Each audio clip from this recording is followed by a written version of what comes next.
Chapter 1893.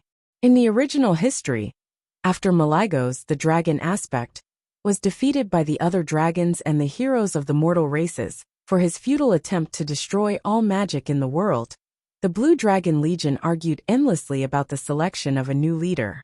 They were divided into two factions, supporting the two most promising heirs. Kalegos, who was committed to peaceful coexistence with the other races, and Aragos, the son of Maligos, who advocated a different path away from this world. In order to end this endless debate, the Blue Dragon Legion decided to hold a ceremony at the embrace of the two moons. This is a special astrology in which the two moons of Azeroth line up. Legend has it that the Dragon Guardians were given the power to protect Azeroth at this time, to choose a new king of magic, the Blue Dragon Guardian. But the Bronze Dragon Anachronos found an ominous omen in this upcoming ceremony. This dragon, who had witnessed endless time, had an insight into the evil magical energy fluctuations near the magic pivot, which was the frozen lair of the Blue Dragon Legion in Northrend. With this discovery, he caught a glimpse of the terrible scene of Azeroth succumbing to the flames. Although the connection between this terrible omen and the Blue Dragon Legion was not clear, Anachronos still summoned some creatures that were regarded as short-lived for further investigation. If no hero could accept the challenge to find out the truth, then the destruction of Azeroth that Anachronos had foreseen could become a reality.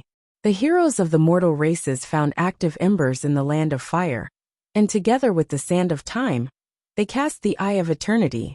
This artifact could be activated on Caldera Island, where the magic pivot was located, and reveal the past that was covered by magic.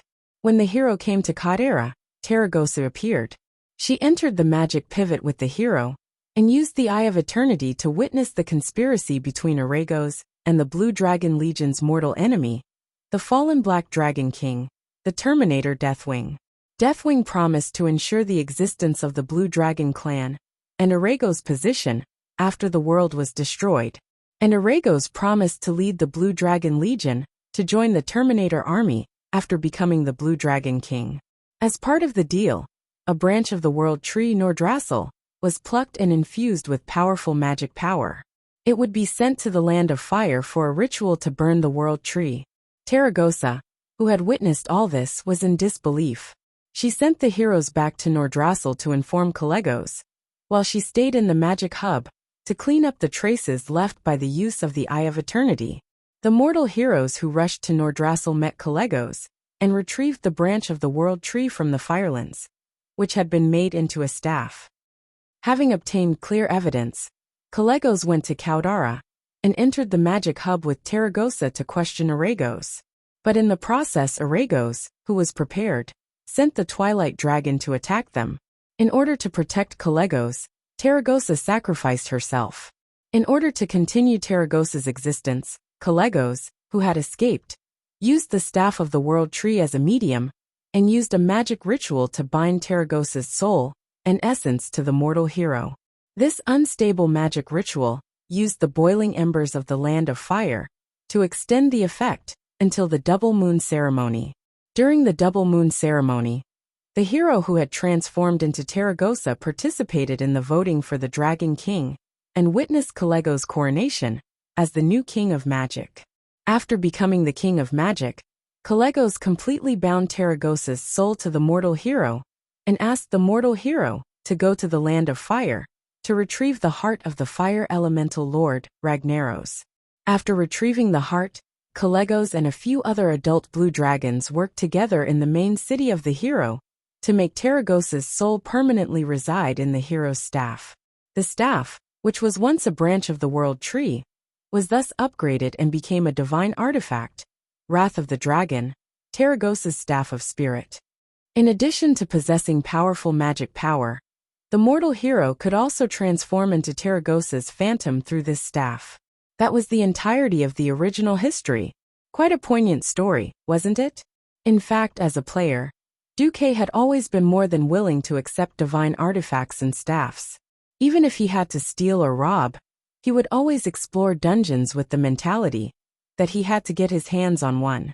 Back then, a player named Aguang once said, I'd rather let someone else ride my horse than let my undead horse be ridden by someone else. His obsession with equipment to this extent was quite exaggerated. However, it also reflected the player's mentality. As a transmigrator, Duque certainly desired divine artifacts. If he had to sacrifice a blue dragon girl in exchange for a divine artifact, Duque would rather not. He still remembered how enchanting the blue dragon girl Terragosa was in the form of an elf in the mission. Those long legs, that extremely exotic blue hair, and that extremely aesthetic crooked dragon horn. Although Duque didn't have the chance to peek into this mission in this life, and because of the various changes and fate caused by history, there was no chance for this mission to reappear again. However, it didn't mean that Duque had to kill a girl for the divine artifact. Such a beautiful girl. Even if he didn't want to accept her, he couldn't just kill her. If it was written into a novel, killing a girl would mean losing subscriptions. Duque didn't know that because he killed Darkwing once, the result was that Darkwing was far more suspicious and crazy than in history. Originally, as the hero who led the Blue Dragons in the War of the Shifting Sands, Arygos didn't die in the War of the Shifting Sands. He was locked in the Beetle Gate and tortured by Sea Thun's men for 1,000 years. In fact, he was already crazy. When Duque killed Sea Thun, Arygos was rescued and returned to the Blue Dragons. Although he had the title of Blue Dragon Prince, no one in the Blue Dragons took him seriously anymore. In this life, the Blue Dragon King had nothing to do with him. Alright, Arygos did run to seek refuge with Darkwing. Who knew that when Darkwing heard that Arygos wanted to seek refuge, he said on the spot, "Okay, you can contribute to my great cause of destroying the world." Arygos thought that he only needed to carry bricks at most.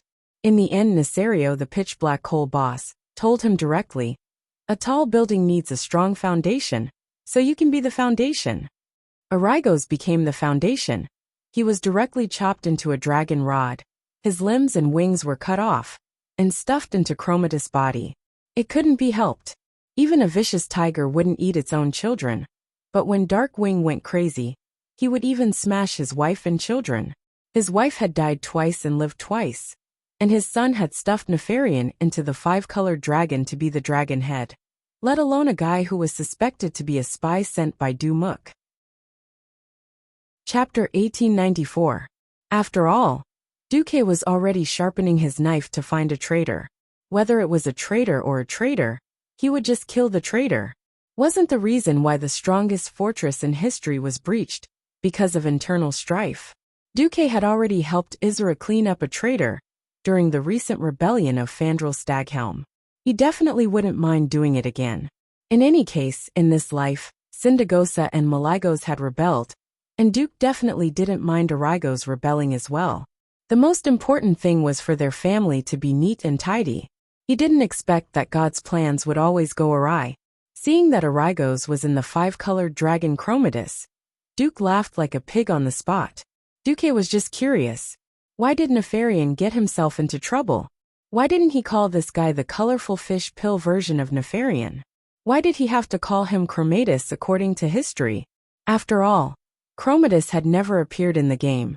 He was just a guy that existed in novels. He didn't expect the goddess of fortune to be so malicious and really let him escape. This was really, Duque didn't know where to start. Speaking of which, the general was the courage of the soldiers. In fact, when the 5-colored dragon Chromatus appeared, everyone was really scared out of their wits. But there were so many people in the command center, and they all watched their boss laugh like a pig. It was funny, but they all became calm again. Huh. So you know this thing? Or did you already know how to deal with it?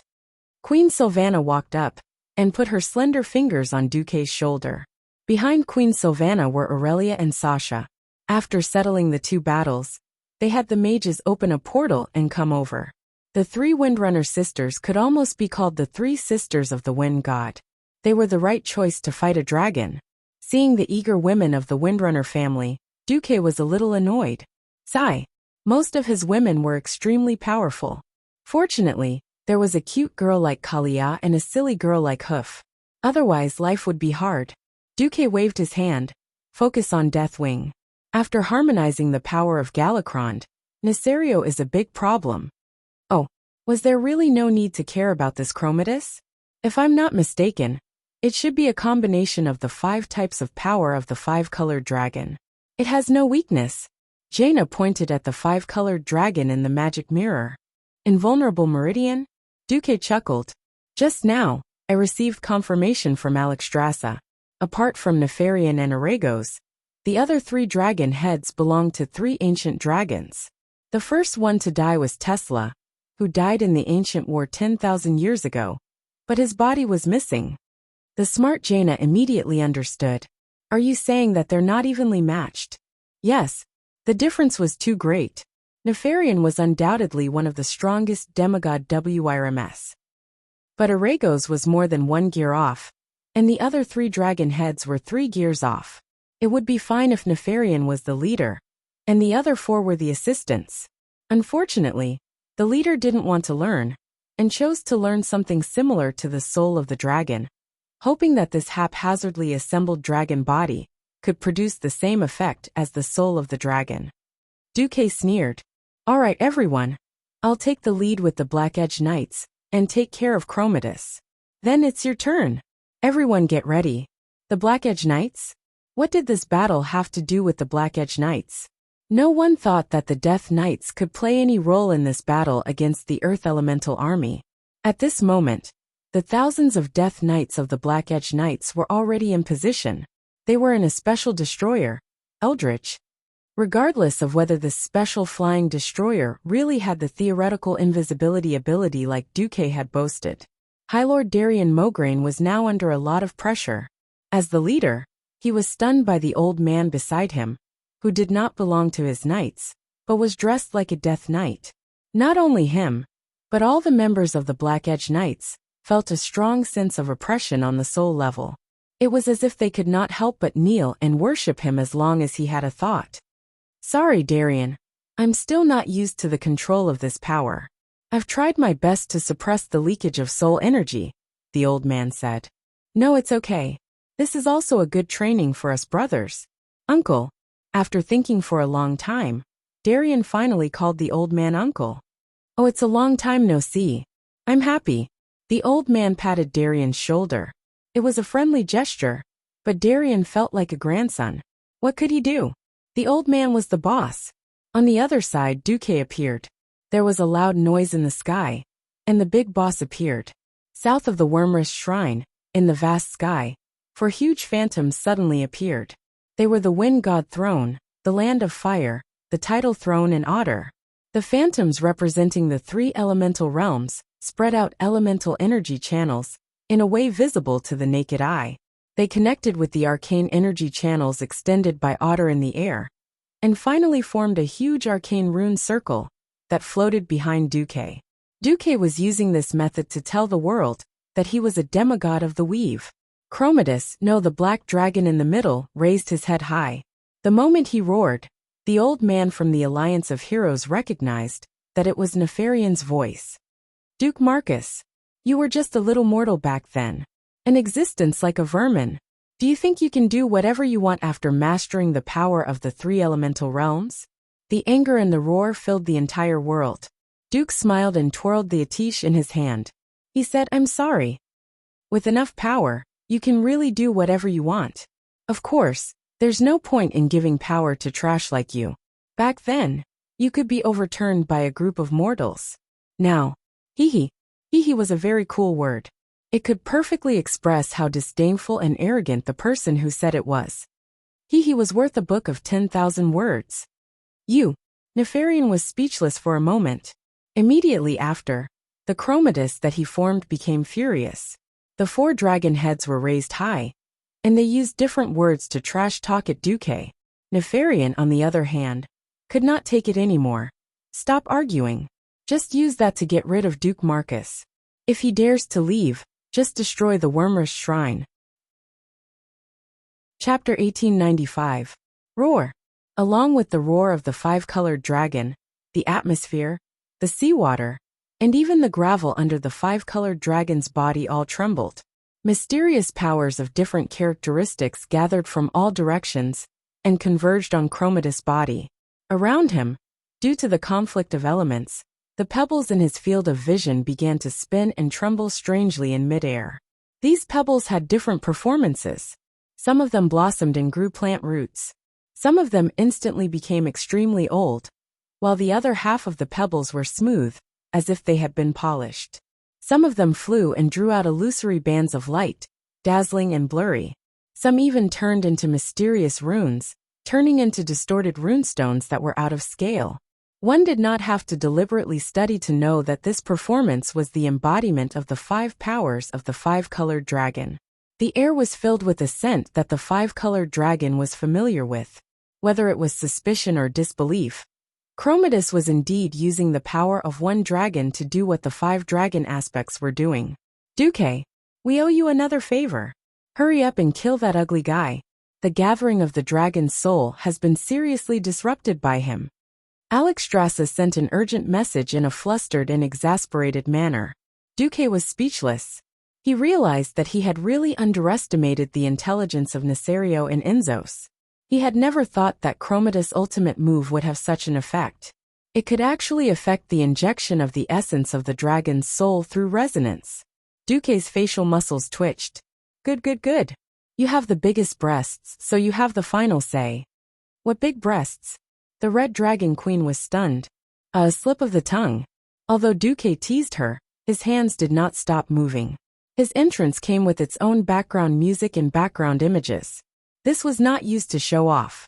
Although there were many elements of showing off, more importantly, his ultimate move was faster than Chromatus's ultimate move. Perhaps Chromatus would definitely be the top among demigods, in terms of individual combat power.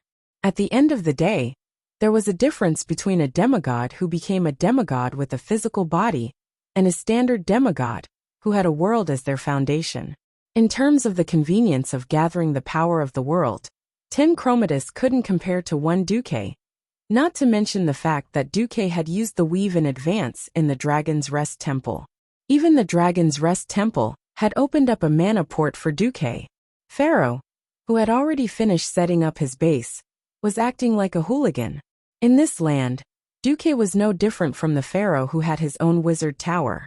The violet of arcane magic, the snow white of ice, and the crimson of fire. When these 3 colors perfectly blended into a mysterious color that even the naked eye could not describe, the entire sky suddenly flashed with a dazzling brilliance. A gust of wind blew, spurring these 3 types of energy to accelerate their ejection. It was a roar different from the sound of cannons. The light of destruction formed by the convergence of the 3 major elements and arcane energy turned into a huge beam of light that split the sky and the earth. Like a huge spear that pierced through the sky, it ruthlessly pierced towards Chromatus, who was on the reef in the center of the sea. The energy spear directly penetrated the group of twilight dragons that were foolishly driven to the center line between the two, projecting the light of death on the ancient beach. The shining radiance of the elements connected with the light in the sky. Even from 100 miles away, one could clearly see the radiance that illuminated the sky, and imagine the trembling of the earth there. If Duque was facing an ordinary enemy, then this attack would be enough to send him back to his hometown to play with his eggs. However, that was just a preemptive strike.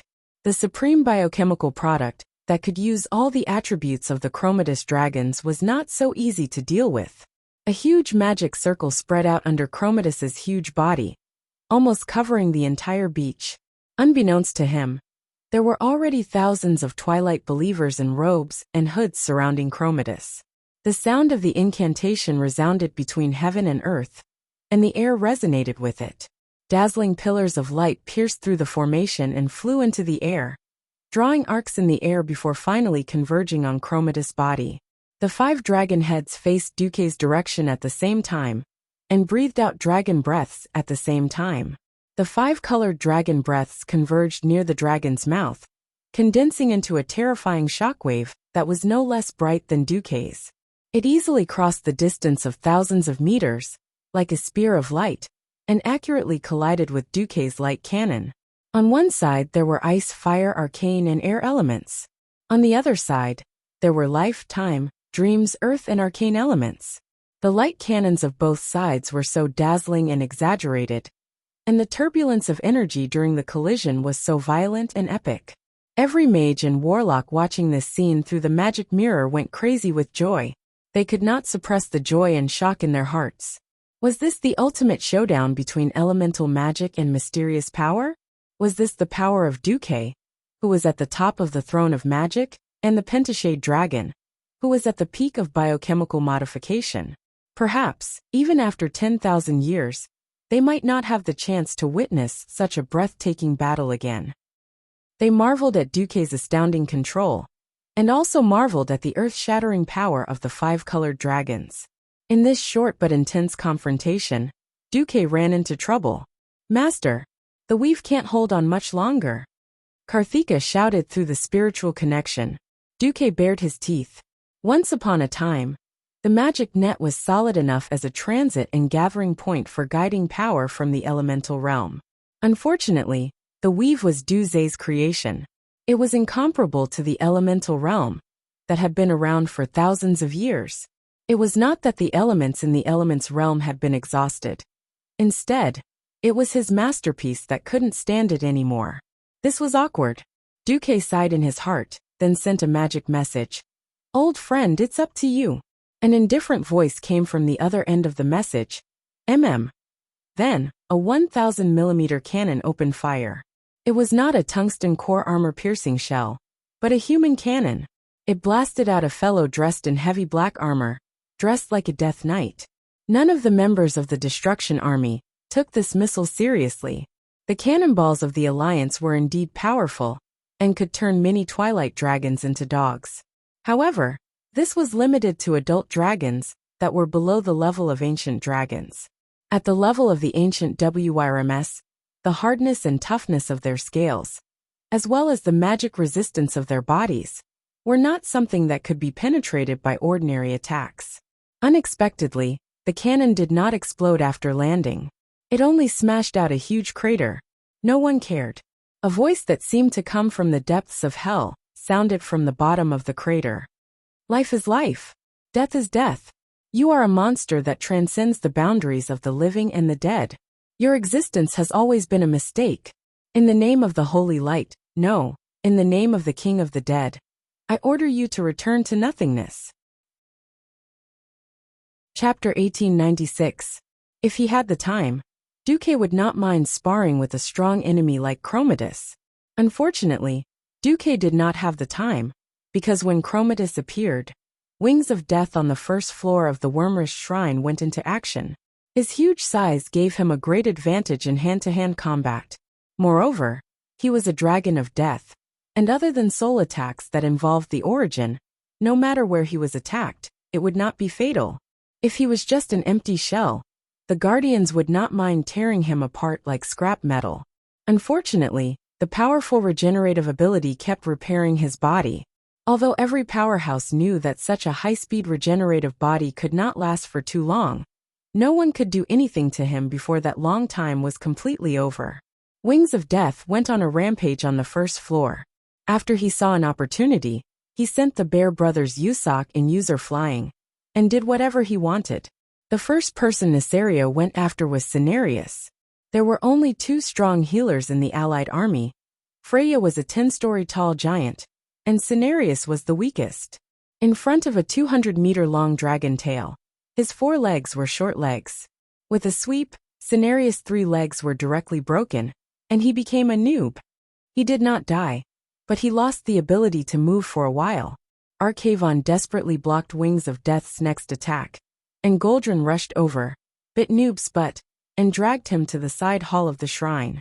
At least there was a protective spell formation there, and it could last longer. It was common sense to kill the healer first in a group fight, and Wings of Death used this trick to the fullest. After knocking Turawan away with his claws, Wings of Death decisively gave Freya a dragon wing slap, and half of the female guardian's face was crooked. He did not linger at all, and took Torim's lightning strike head-on, and rushed to the second floor of the Wormrish Shrine. The space on the second floor was not as big as the first floor, and it was only about half the space. This was better for Wings of Death's size. The space was too small, and his huge body could not move. The space was too big, and those annoying flies had a place to hide. Once on the second floor, the smaller god of the wilderness did not dare to go up. Otherwise, what about the divine meat sauce? It was precisely the guardian's request for help that made Duque have no choice but to act shamelessly. The one who tricked Chromatus was Uther, the Lich King who should have left history a long time ago, but had become the Lich King in this world. He did not seem to have done anything. He just raised his small arm and clenched it against Chromatus' chest like the Death Knight's signature, Death's Grasp. A faint black light pierced into the chest of the multicolored dragon. The light was so plain and unadorned that the Twilight believers who were close to it could not even detect anything special about it. Some of the Twilight believers even sneered at the man, who looked like a Death Knight. But what happened to Chromatus in the next second almost drove the Twilight believers crazy. Because Chromatus' entire dragon body was in trouble. This five-colored dragon should be perfect. Back then, after Enzos picked up the last of his neck and head, Nefarian was forced to work by Enzos and Nesario, the Black Dragon Prince, who was left with only a nearly annihilated soul and a dragon's neck and head, did not have the heart to die at all. With the greatest enthusiasm and the most earnest attitude, he at last produced the supreme masterpiece of his, Chromartis, which contained himself. This was a biochemical monster created after countless experiments and thousands of years of research. In order to avoid the excessive load caused by the energy conflict and the collapse of the dragon body that Chromatus put together, Nefarian also obtained the method of making the dragon soul from his father and modified a magic circle so that the power of the five-colored dragon could be fused outside the body and blasted out. This was the perfect form of existence for the five-colored dragon. As long as the output power of the five dragon heads was controlled, and the power of the dragon breath was uniform, there would be no problem. In theory this was true, but Nefarian would never have thought that there was a Lich King in this world who specialized in dealing with the dead, and he was in the Alliance. Back then, after Arthas killed the blue dragon Sapphiron, he turned him into a frost dragon under his control. He also controlled many dragons of death, including the queen of the blue dragon Syndagosa. This showed the Lich King's control over the dead. As a paladin with the strongest willpower, Uther did not surrender even when he was absorbed by Frostmourne. In a sense, in this world where spiritual power was power, Uther's upper limit as a Lich King was likely to be higher than Arthas's. This was something that could not be known at this stage, but with him making a move, Nefarian immediately felt that something was wrong. Originally, through the stitching of the dragon bodies and the soul fusion, the souls of the five dragons were combined into one, and their thoughts were synchronized. Who knew that at this critical moment of the ultimate move, it would suddenly collapse again? Nefarian instinctively wanted to use his own willpower to fight against the huge spiritual pressure. He failed. Just like a subdragon at the lower end of the food chain, a pure-blooded dragon at the top of the food chain had a natural fear. He could not resist the pressure from the mysterious man at all. This man was his king. He ruled his body and his soul. Every word of this man fell into his mind, like an imperial edict that could not be resisted. Maybe when he had stronger soul power, he could fight against this mysterious king of the dead. Maybe his father could do it. But not him, Nefarian. Oh no. Nefarian let out a final scream. Chromatus's soul collapsed, and naturally, the light cannon released by the five-colored dragon could not be maintained. The bystanders only saw that Dumuk's gorgeous ultimate move finally overturned Chromatus's five-colored cannon, but no one could see the role that Lich King Uther played in this.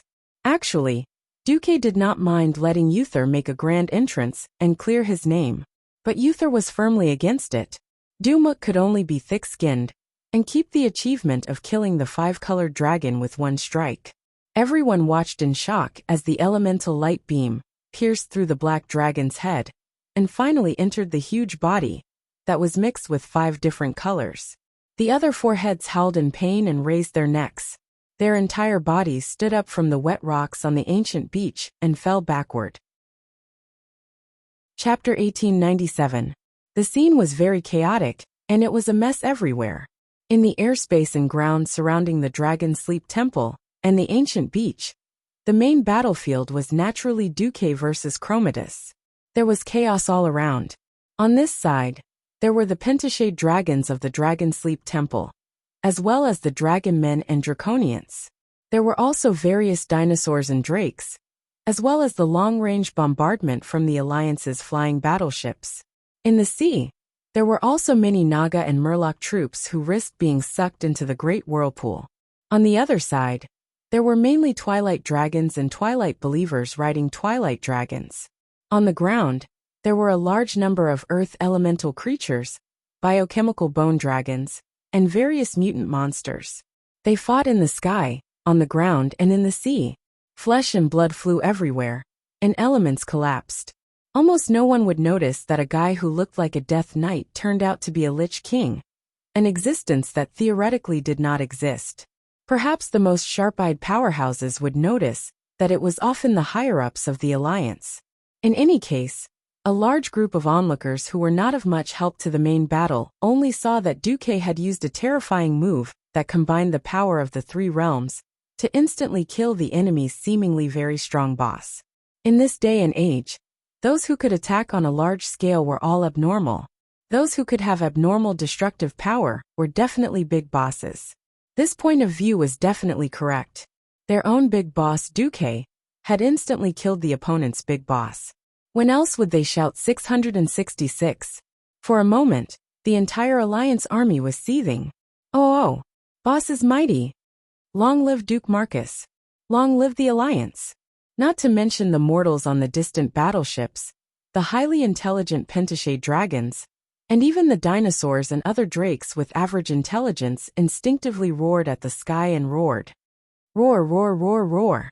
The roar was long and filled with savagery. Many ancient dragons could not help but recall the battle from 10,000 years ago. It was the same fight against evil, and it was the same gathering of all races. The feeling of working together was great. At this moment, Alexstrasza, who was on the top floor of the Dragon Sleep Temple, was both surprised and happy. She was happy that Duque had instantly killed the Destruction Army's backup, Chromatus. Speaking of which, Nesario also had 8 snakeheads, but Alexstrasza did not care about that kind of single-attribute snakehead. After all, no matter how strong they were only strong in physical attacks. There were many ways to deal with them. However, she really did not know how to deal with Chromatus, who could gather all 5 elements and cause a mixed reaction just like Giant Dragon Soul.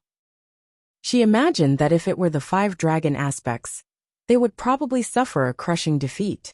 He really didn't know how Duque defeated that monster with just 1 light cannon. At this time, she did not notice that her sister Isara's eyes were shining with a strange light. What surprised him was that Nesario was actually so powerful. There were faint signs of him breaking through all the way here. Oder had 3 guardians, 4 guardians, and several gods of the wilderness. This kind of strength was definitely too powerful in the world. Unfortunately, he was no match for Nesario, who used his size and regenerative abilities to act like a hooligan. This was a situation where one person could defeat 10 people with great strength. When the opponent's body was too big, normal attacks were obviously not powerful enough. She wanted to speed up the infusion of energy into Colossal Dragon's soul, but she couldn't. How much water a bucket can hold depends on the shortest piece of wood. Onyxia had actually worked very hard. Compared to her previous sloppy self, she was many times better. The Red Dragon Queen could completely imagine how much effort Duque had put in, and even paid a high price that she didn't know, to make this female black dragon, who didn't even seem to care about the destruction of the world, work hard. Unfortunately, some talent and some hurdles could not be overcome by hard work. That was inheritance. When dragons gave birth to children, they would unknowingly imprint the way they used their power into the dragon's egg. That was the inheritance of the wisdom and power of the previous generation. Or when imparting skills, these elements would be engraved into the children's souls in the form of soul imprints. Although Malygos was a little crazy, he had done enough to pass on the Blue Dragon clan's inheritance. However, when Nesario forcefully pushed Sinestra and the other female dragons, he had already gone crazy and completely abandoned the power of the Earth Guardian. This caused this power to lose its inheritance, Unless Onyxia found another way to use the power of the earth on her own, she would never be able to reach the height that Nesario had when he was an Earth Guardian dragon. For example, if the new king of magic, Calegos, had 80% of the previous blue dragon king, then Onyxia would only have 70%. As a basic output of power infusion, she was qualified, and her performance was still surplus. However, in a situation where time was getting tight, she would become a fatal shortcoming if 100% of power and essence was really needed. Compared to her, Calegos' talent seemed to be activated, and his use of magical elements was becoming more flexible and smooth. It seemed that Calegos could be improved to at least 90%. Alexstrasza could only be anxious. At this moment Sal, who had been standing at the side and being stared at by several ancient dragon guards, said, "Your Majesty, Onyxia doesn't seem to have a thorough understanding of the earth. If you don't mind, I hope to help the Black Dragon Queen." Alexstrasza still had some spare time. She turned to look at Sal. "Sal, do you think I can trust you?" It was not Firebird, but the Majesty of the Queen had a kind of power to interrogate the soul. As the shaman of salvation, Sal naturally had a clear conscience. He looked at the Red Dragon Queen's fiery red eyes with a clear and fiery gaze. "My soul is trustworthy. Even if your Majesty Alexstrasza doesn't trust me, you should at least trust His Excellency Duke Marcus, who sent me here." Sal sighed in his heart. This was the sorrow of having a relationship with the Dragon Sleep Temple too late. Back then, the Dragonmaw clan's enslavement of the Red Dragon Queen, and even the Red Dragon Army, made it difficult for the tribe to have a good relationship with the Red Dragon clan. It could be said that finding a starting point was too slow. Sal had no choice but to use Duque's name. At least Duque had asked Sal to send the soul of the dragon over. Arranging for him to send such an important thing proved that Duque trusted him. Unexpectedly, Onyxia also chimed in. "Duke said that you can trust Thrall, but don't trust the tribe so easily." Sal bared his teeth on the spot. He wanted to refute, but he found that what Duque said made sense. Even he himself felt that his moral integrity was above the credibility of the entire tribe. Look at that bastard Gurus. He destroyed all the terms of cooperation with the Alliance and started a war everywhere like crazy. Sal sighed. "All right, you help." Alexstrasza finally agreed. Chapter 1898. Originally, it was already difficult enough for the 5 dragon aspects to harmonize their powers. Everyone was very worried that Thrall would cause trouble if he interfered. Thrall was very careful and meticulous. He did not affect Onyxia's dominance of the power of the earth at all. He was more like a tinker, gently collecting the power that Onyxia had missed out on due to her impatience. He slowly straightened them out and channeled them into the dragon soul. This works. The input of the 5 guardian powers increased at a speed visible to the naked eye. 71%, 75%, 82%, 90%. When it reached 90%, it was awkward. Now it was Calegos' turn to be unable to keep up. At this moment, Alexstrasza suddenly received a request to enter. "Duque, Alexstrasza, have my servant Khadgar fill in the missing part of the spell," Duke said through the magic transmission. "Are you sure?" The queen was shocked. Of course, what Calegos lacks is not power but the use of power. Khadgar is the core of my magic net. I can synchronize my soul with Khadgar, but I can't send a clone to the scene. After all, I still have to help you stop Nesario. The performance of the mortal was so dazzling that it was blinding. First, it was Thrall who harmonized Onyxia's power, increasing the efficiency of the essence infusion. Now Duque actually got a servant to help and even guaranteed it. Alexstrasza's face turned red. She looked at Isra, Nozdormu, and the other veteran dragon kings. Okay. Khadgar, who was dressed in a magic robe, stepped out of the portal and walked over. He gently placed his hand on Calegos' arm. A brand new Titan rune magic circle was forming behind Calegos and Khadgar. The magical energy that had become unstable when it reached 90% power a moment ago suddenly stabilized at a speed visible to the naked eye. This time, it was Calegos' turn to blush. He suddenly realized that Khadgar's understanding and use of the Titan runes was actually above his. That meant that Duque's level was higher than his, the current king of magic. That was quite shameful. Calegos was bad at fighting, but he was at least a good comrade who was dedicated to protecting the world. With a purer temperament, he quickly calmed down and increased the power of the energy injection. 92%, 96%, 100%. He could finally pour in all his energy. Duque, give us 10 more minutes. No, 5 minutes is enough. Alexstrasza knew that the more time they had, the more stable the situation would be. But she really couldn't bear to put all the pressure on Duque's shoulders. This was irresponsible to their allies, as well as shaming the dragon slumber god palace. She also discovered that with the addition of Khadgar and Sar, the magic and earth domains had become more stable. If Calegos and Onyxia's draconic bodies could withstand it, she could try to inject them with around 120% of the power. This was an overload. If the situation fell into a dangerous situation, she would have to do this. At this time, the middle hall of the Dragon Slumber Shrine had already been smashed into smithereens. The smaller the space, the stronger the strengthened Brother Darkwing. Ha ha ha. Deathwing sprinted at high speed. Even though he was gliding at a low altitude close to the surface of the hall, it caused chaos in the surroundings. The smaller god of the wilderness had to dodge desperately, but the 4 guardians who had grown in size couldn't keep up with Brother Darkwing's agile movements. This allowed Nesario to often gain an overwhelming advantage in certain areas. This time, he grabbed the Frost Guardian Hodier with one claw and completely ignored the cold air coming from the other party. Then, he slammed Hodier into the wall of the temple like a club. While he smashed the other party into a daze, a few knuckles of his left front claw were broken. It didn't matter. The frozen limbs would collapse on their own later. Anyway, they could just regenerate. He didn't have a chance to finish off Hodier completely, because he was a large giant who was hot on his heels. As soon as he leaped into the air, Deathwing made a 180-degree turn in the air that did not match his huge body size. The next second, he catapulted like a cannonball towards the Guardian of Life, Freya. Deathwing couldn't forget to finish off this female giant. Unfortunately, before he could touch Freya, he had to suffer a rather painful thunderbolt from Tarim. The right side of his dragon head was charred black, and even half of his spheroid metal chin was charred. He didn't care. In midair, he did a standard S-shaped snake maneuver, allowing him to avoid the 2 big, stupid bear demigods.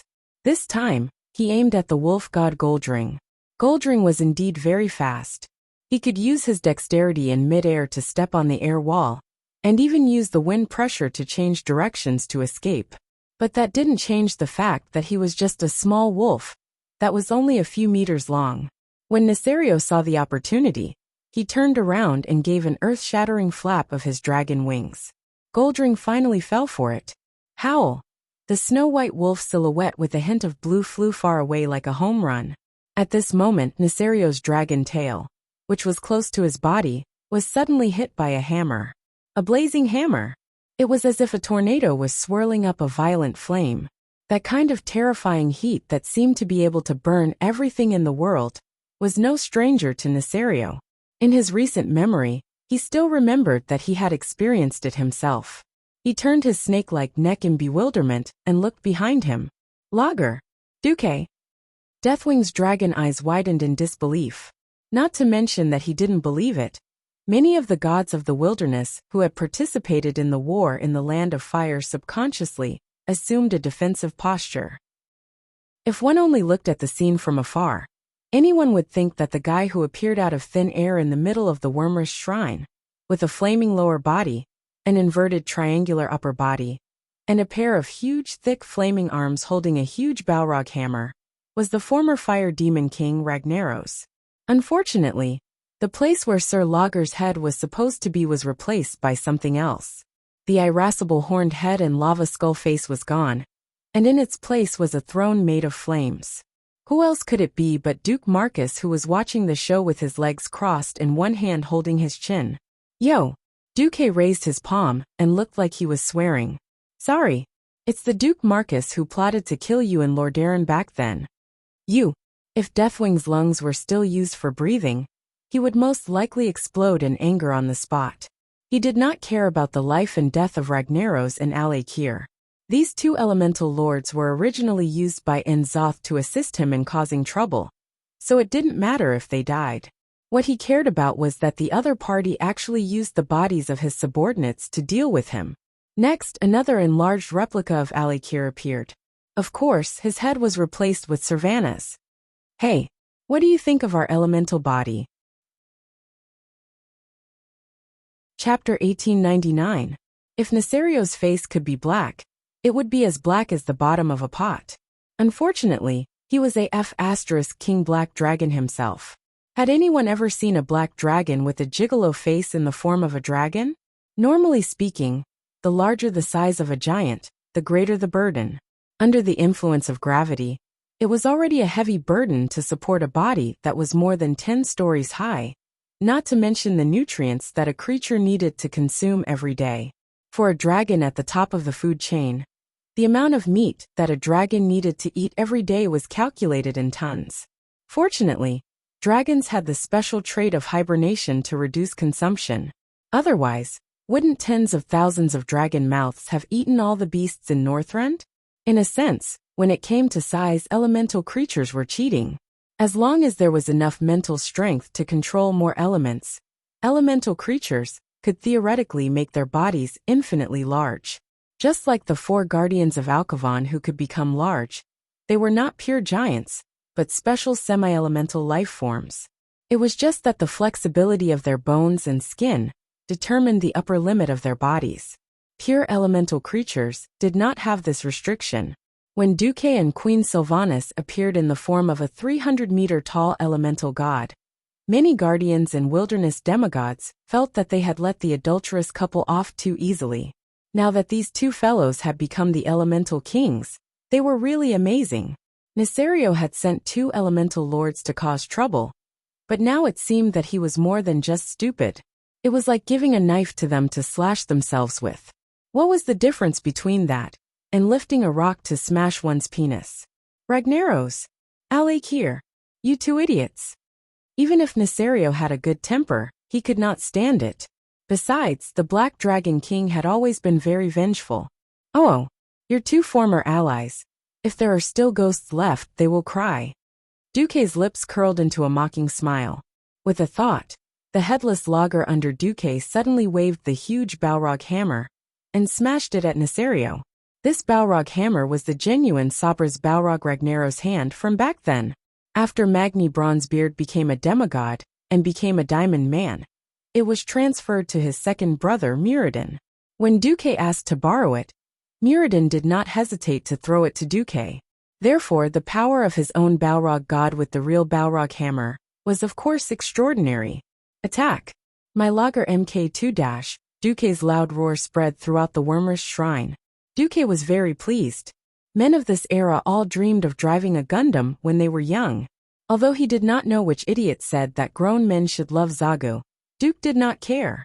I want to be the only one in the world. In the Gundam Gun 3s. In the Gundam of Azavazel. Duke didn't like things that emitted green flames all over their bodies. The Alliance's technology wasn't that advanced either. He had to use his black technology talent to barely bring some things up to the level of World War II. Gun. The true fire elemental lord was the master of the Hand of the Balrog. In fact, it would be a real waste to give this hammer to Magni. Duque knew that Magni would eventually return, but before that he would use it first. The dazzling flames that burst forth from the Balrog hammer flashed with blazing light spots similar to the eruption of the sun. The crow god Aviana, who was flying nearby, was so frightened that her crow feathers almost fell to the ground. These were not solar spots. They were simply clusters of highly concentrated fire elements. These fireballs that were condensed to the extreme spun in mid-air, and then converged into one. From Duque's mouth came a cold voice that did not match the surging sea of fire. Where the Balrog hammer points is purgatory. A blazing shadow that seemed to span the heavens, and the earth swept across Neltharion's large dragon body, that was so exaggerated that it occupied the entire field of vision of the powerhouses.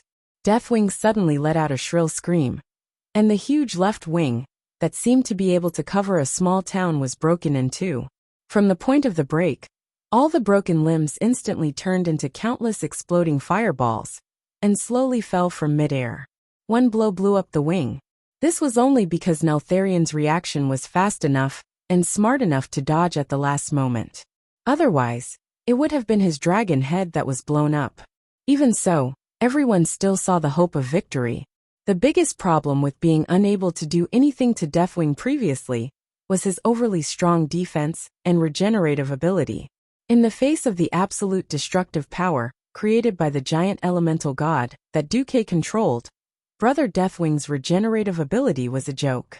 His wings indeed began to regenerate the moment they were destroyed. How could it be so easy to regrow limbs from burnt scars?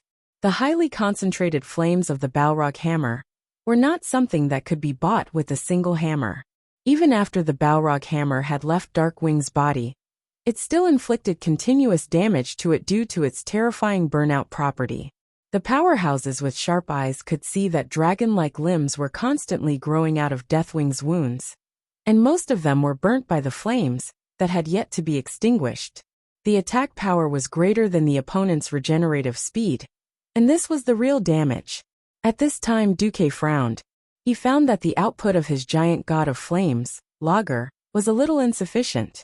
It was not his fault, but the Wyrmrish Shrine's fault.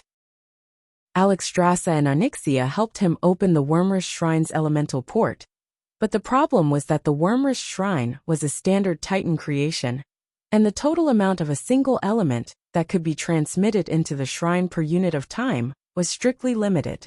Fortunately, he had a partner by his side. Attack! Windrunner! Queen Sylvie raised her bow, and the headless Alaikir under her rushed forward. In fact, it was not necessary to make the giant elemental god look like Lager or Alaikir. The elemental creatures had such a body shape, which was related to their elemental characteristics.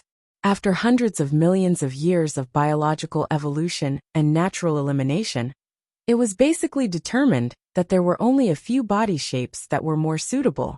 Moreover, he had just beaten up the other party not long ago, so he had a particularly deep impression of it, and it was easy to imitate. The Windrunner rushed forward, and with a wave of her hand, a large wind blade was released. The sharp air blade cut into Deathwing's right wing, as if it was butter, and the result was astonishing. The initial cut was very smooth, and it felt like it was going to be cut in half. When it reached the middle of the wing, it could be clearly seen that the latter half of the wing began to change color. This was clearly the Deathwing changing its body structure, changing its elemental resistance. Unwilling to give up, Queen Sylvie immediately ordered the headless Alaikir to add another lightning strike.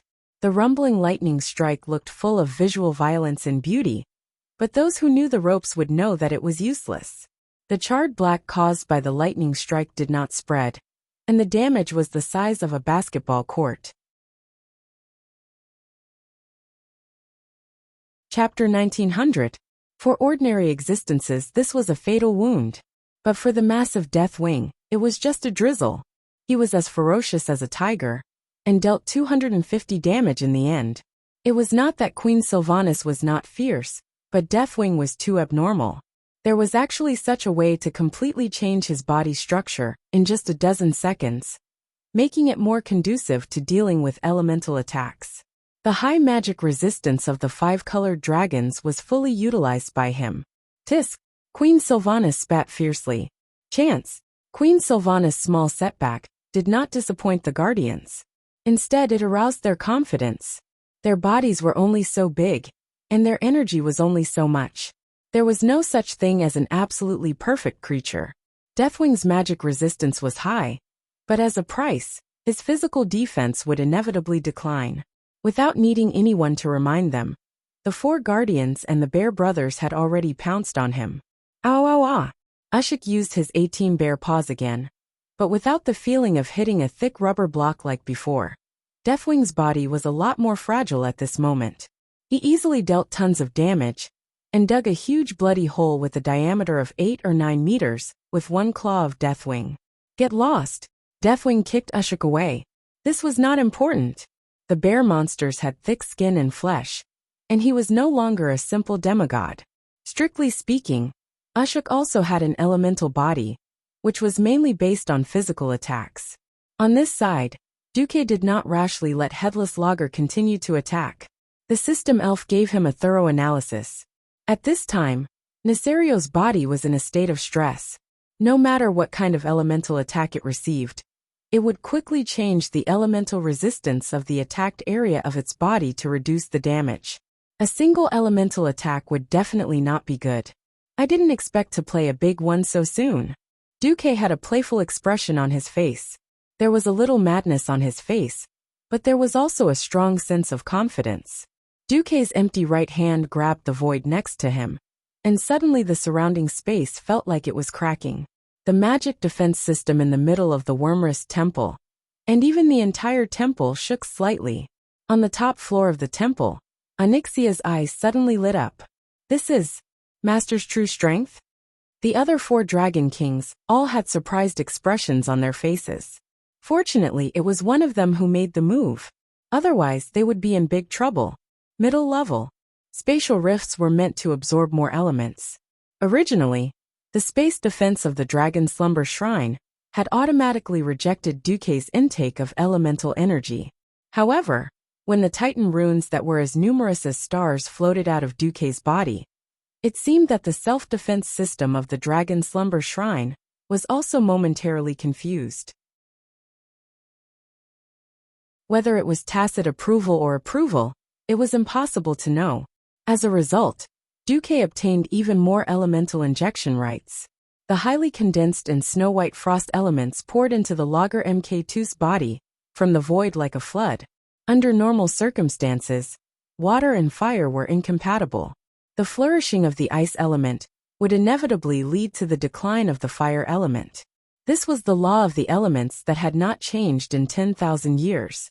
There was only one way for the 2 elements to complement each other, and that was to use the arcane element as the core to act as a neutralizer. The arcane spell extended from the Titan's energy, coupled with ice and fire, formed something similar to the Frostfire arrow that most advanced mages used. In standard terms at this moment, the Logger Mk2 had become a giant elemental god that was a perfect mixture of arcane energy, ice and fire elements. The 3 colors blended together in the lower body of the Headless Logger tornado. The elements that were supposed to fight to the death and consume each other became as harmonious and pleasing as 3-colored ice cream. Oh, amazing! If that's the case, then let's fuse. The fusion that Sylvanas was talking about was, of course, not something dirty. With a tap of her long legs, her graceful female body flew directly towards Duque. Accompanying her was a piece of Headless Arcana trash that dealt 250 damage. The powerhouse's eyes widened. They saw that the Headless Arcana trash had turned its body into an armor-like thing and directly covered Duque's giant elemental god. It was conceivable that once it came into contact with an enemy, the first thing that the enemy's cells would sense would be the wind element. If Nesario had really adjusted his elemental resistance according to the standard of resisting the wind element, he would definitely have been tricked to death. Dear make way. Queen Sylvanas did not care about Duque's reaction and squeezed herself onto Duque's tricolor throne. You're really. Duque's reaction was also strange. Don't you always say that Sister Kalia is the woman behind a successful man like you? Do you have any objections to me being the woman behind you from time to time? Queen Sylvanas held her head high and took the opportunity to stroke Duque's chin with a slender finger that was as tender as a spring onion. Duque felt like eating someone. Sister, let me tell you, if you flirt outside of the battlefield, you'll be F***ed. Queen Sylvanas did not show any weakness. She puffed out her chest and was clearly saying, do me on the spot if you can. Fine. You're awesome. We'll fight another day. On the other side, Nesario finally felt a great threat. He swept his dragon tail at an almost 270-degree angle and fiercely swept away the siege of the 4 guardians. When the 4 giants fell, they kept rolling on the ground because of the impact. Not only did they smash a large crater on the hard ground of the Dragon Sleep Shrine, but they also finally shoveled away all the gorgeous floor tiles. The entire dragon sleep shrine became a mess. Duke Marcus, do you think you can kill me just like that? Haha, impossible. I'm already dead. But my soul is eternal, and you can't hurt my soul even if you destroy my body. Duque bared his teeth. Why did it sound like a loli who had her legs pulled apart and was about to be forced to say something like, "You can't get my soul even if you have my body"? Duque, who felt that the sky was falling, had a strange look on his face. It's the duty of the dragon sleep shrine to destroy your soul. I'm only responsible for sending your soul to see the Titan who created you. Duque put his arm around Queen Sylvanas' waist, stood up and raised his hand. Attack! O Ragsharon Mk2. Queen Sylvanas' cheek muscles twitched. What the hell is this? Arcane Anale Kier, Ragnaros Neptulin. The 3 generations. Duque said concisely. Pft. Queen Sylvanas burst out laughing. What a tasteless name. Besides, Neptulin didn't seem to be dead, right?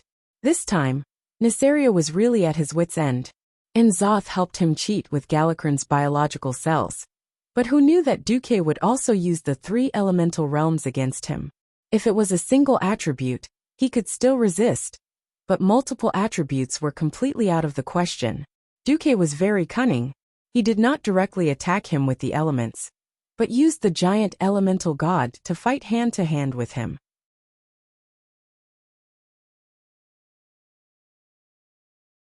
Chapter 1901. Against other guardians, Nesario could use his size and regenerative ability to abuse his opponents. Against a giant elemental god that was even larger than him, he had no temper at all.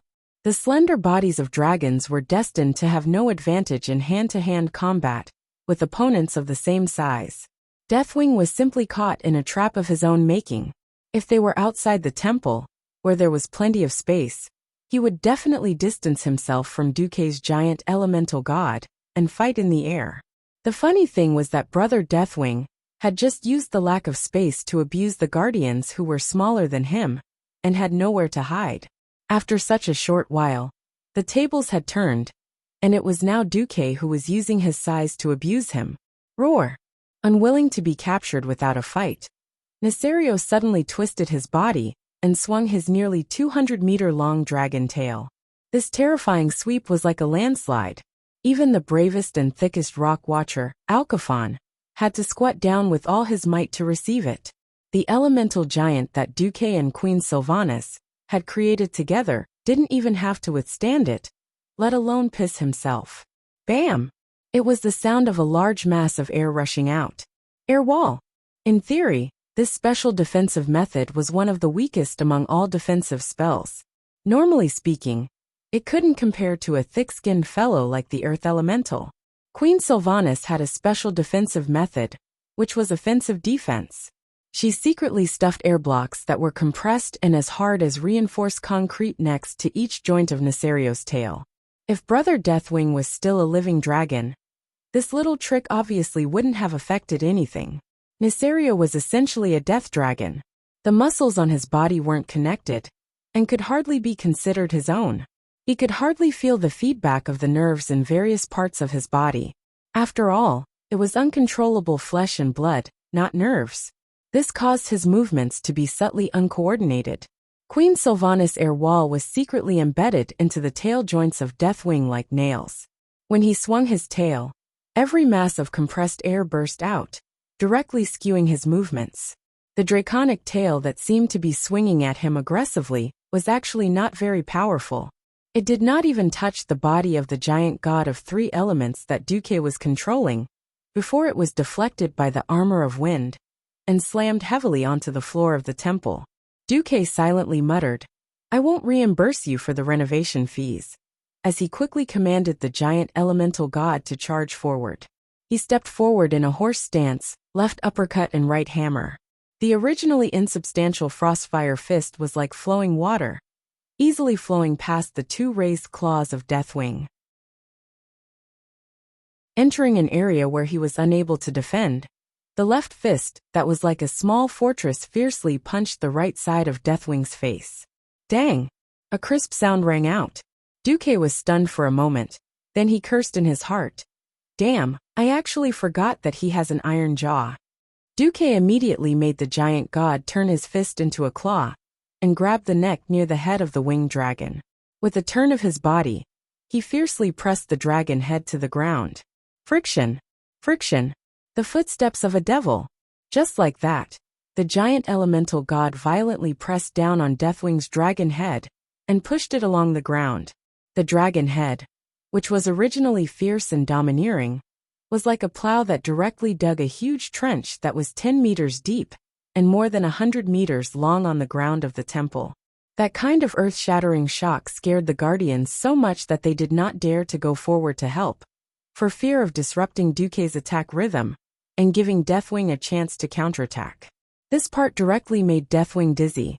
It was true that he was a dead dragon, but in the process of shoveling the ground, the giant elemental god's left palm also continuously launched elemental impacts at half of his dragon face, as if he was driving a pile. That kind of dizziness that went straight to the depths of his soul was not that easy to get rid of. Duque only stopped when he pushed Nesario's 500-meter-long body to the wall at the edge of the temple. The giant elemental god stepped on Nesario's neck with one foot and raised the Balrog hammer high with both hands. At this moment, there was a scream from the surroundings. It was Freya's cry of surprise. That was because Deathwing's long tail was like a scorpion swinging its tail, stabbing fiercely from behind the giant elemental god. Its target was the elemental throne where Duque and Queen Sylvanas were at the head. A person's vision had a blind spot, and in theory Duque, who was focused on the wings of beating, could not see this insidious tail stabbing from behind. Duque saw it, and the system notification also told him. Duque did not care, because these were two super-giant elemental gods that were one. Didn't Queen Sylvanas want to be the woman behind me? Here's my chance. It did not affect the movements of Duque's Frostfire giant god in the slightest. The wind armor that was originally circling around the Frostfire giant god condensed on its own. It looked as if the giant god of Frostfire had grown two wind hands on his back. These two wind elemental arms were condensed and compressed to the maximum, and in a movement similar to a cross-lock, they clamped down on the tail of Deathwing. Well done! Duque praised from the bottom of his heart. Of course, who do you think I am? I'm Sylvanas. Queen Sylvanas raised her chin proudly. On the other side, the gigantic infernal devil hammer, which was like a volcanic collapse, finally fell. The huge hammer emitted an ultra-high temperature of tens of thousands of degrees. On the dark and golden hammerhead, every bump was the size of a light tank. When the hammer fell, not only did it display indescribable horror, but it was also an extreme experience after the violent combination of mass and speed. Time seemed to be frozen. No. Nesario struggled endlessly, his limbs scratching wildly like a dog. Queen Sylvanas could let the headless arcane trash carry his tail, but she could not deal with his limbs. The four limbs that were as thick as pillars, under the guidance of the sharp claws, finally pierced someone's god MK3 the moment before the hammer fell. But so what? Elemental creatures could not be killed by physical attacks alone, without eliminating the energy they contained. Nesario screamed in agony, because his limbs that had pierced through the giant elemental god's body had invaded the giant god of frost and fire with the power of twilight. In turn, his limbs were also attacked by arcane spells, ice and fire. The intense pain on the soul level almost made him subconsciously want to retract his claws. There's no chance. The hammer fell directly. Watch me smash your dog head. Duque roared. Bang! The black dragon head that was as huge as a hill was directly blown up by Duque's Frostfire giant god's hammer. The dragon teeth that flew everywhere produced a terrifying effect that was like a bombardment. There were splattered flesh and blood, dirty fragments, and still wildly proliferating biological tissues everywhere. Even so, Brother Deathwing was still not done *ting. Seeing Deathwing, who had lost his dragon head, still continuously thrashing the giant elemental god with his limbs and tail, the surrounding guardians were dumbfounded. Chapter 1902. Should I say, as expected of the Dragon of Death? Even though the dragon's head was gone, it was still coming back to life. This was not a twitch of nerves after death, but this guy was really not done with *t. I'm immortal. Don't even think about destroying me. I'll resurrect right away for you to see. In Nesario's chest, his soul was still roaring. While the other guardians were still in a daze, Duque's scolding woke them up. What are you waiting for? Come and dismantle his elemental armor. This thing is too thick. The power of the dragon's soul can't really penetrate his soul. It turned out that history was like that. The death ray shot out by the dragon's soul actually did not hit the **T. Everyone had no choice but to chase him all the way to the great whirlpool in the middle of the endless ocean. Only then did they work together to destroy him. When it came to the sea, Duque's scalp went numb. The ancient god N'Zoth, known as the crazy tentacle demon, was like the sword of Damocles, always hanging over the heads of every powerhouse. Who knew if they could really kill Nesario, like in history, if they ran to the great whirlpool? If they could kill him here, they would definitely not have to go into overtime. Moreover, the dragon's soul split into two was definitely not as good as the soul imprint. Perhaps it was because they had forcefully charged the dragon's soul, that the dragon aspect had completely lost the power that the Titans had bestowed upon them. Now that Nesario had lost his head, he was like a piece of meat on a chopping board. He could not be cut, cooked, or chewed. He was shameless and refused to type GG amidst laughter and laughter, declaring that he was done for. Duque was not going to be polite with him. Armor break. Armor break. Armor break. I've broken 5. Brothers, do it. Duque shouted excitedly. So what if he resisted? If shouting at Yamate worked, there would be no need for police in this world. Hee. Lie down obediently and let me break your armor. Wait. I seem to have taken the wrong script. Forget it, whatever. I'll torture this guy to death first. The giant elemental hand savagely tore apart the elemental armor embedded in Deathwing's body. This thing was a good thing. As long as it was thick enough, it could block almost any cannonball or elemental attack. Fortunately, Darkwing was still a dragon, and the Twilight Believers could not find more elemental armor to cover his entire body. They could only put it on the most important parts of his body. Now that the giant elemental god was fiercely tearing at it, it was even more painful than grinding Deathwing's soul. Back then, he had used an origin substance nail that was even longer than a battering ram to forcefully drive it into his body. Now that Duque had pulled it out, it was even more painful than cutting his own flesh. Duque wasn't the only one who made a move. The other guardians also swarmed forward. Those with strength, such as the 4 guards and the bear monster brothers, came up to help skin and break the armor. Those who were weaker would attack the origin substance armor and the veins between the flesh and the origin substance. He didn't know how the Dark Wings did it, but the armor pieces were completely embedded into the dragon's flesh, becoming a part of the dragon's skin. Tearing off the armor, which was at least 10 meters by 10 meters, was like tearing off the skin and flesh together. When it was pulled out, it was still connected to a large number of muscles that were constantly emitting poisonous gas and spraying corrosive liquid. Tarim, Wolf God Goldring Tortola, and the others helped cut off the muscles and flesh. In this situation, these guys from the Justice Camp were like piranhas swarming forward. It hurts. Bastard. I'll kill you. I'll definitely kill you. I'm going to annihilate your soul. Put you in a small box. It was already a piece of meat, but Nesario's soul was still cursing. Soon the first claw was removed, then the second. Finally, even the dragon's tail was chopped off, leaving behind a ridiculous body and a new head that had just grown back. Even the scales were soft. Ushik slapped Brother Deathwing a few times and easily performed a few failed plastic surgeries on Deathwing. Nesario, who claimed to be the Wing of Death, looked very ridiculous. At this moment, a brilliant light shone through the ceiling of the middle layer. Alexstrasza, who was holding a small platinum disc in her claws, brought the 4 dragon kings, flapped her wide wings and slowly descended. It's over? Isara's voice was filled with infinite surprise. No, we were just waiting for you guys. Duque spread his hands, looking as if he deserved a slap. Alexstrasza smiled bitterly. It feels like we've all become foils.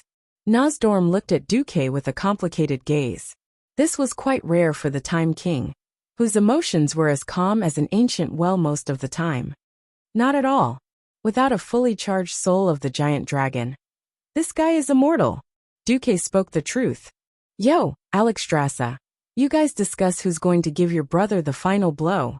No one can kill me, Nesario was still roaring when Hodier slapped him and gave him a frosty suture of his mouth. Perhaps it could only last for a while. But it was enough. The three veteran dragon aspects looked at each other, and the final result was a slightly dejected release.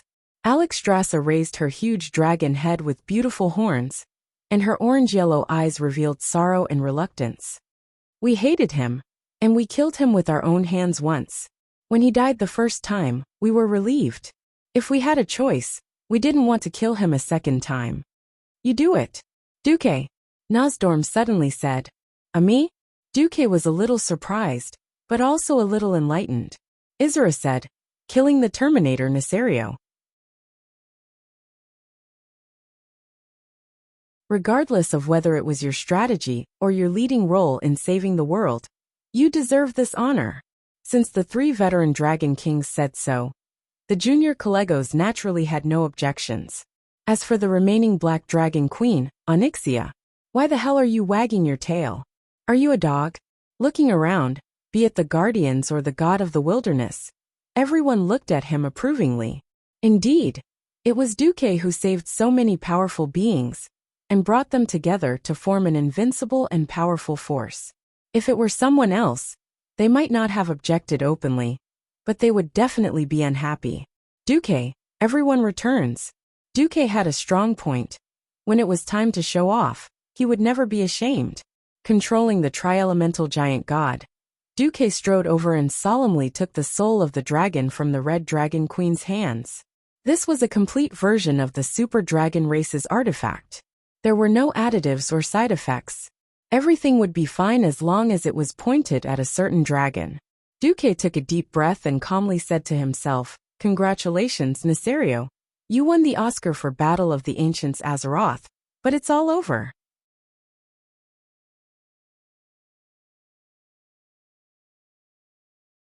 Chapter 1903. He raised his hands high, and the platinum disc in his hands suddenly emitted a dazzling glow. The dazzling holy golden light even penetrated through the Dragonbone wasteland and illuminated the entire Dragonbone wasteland.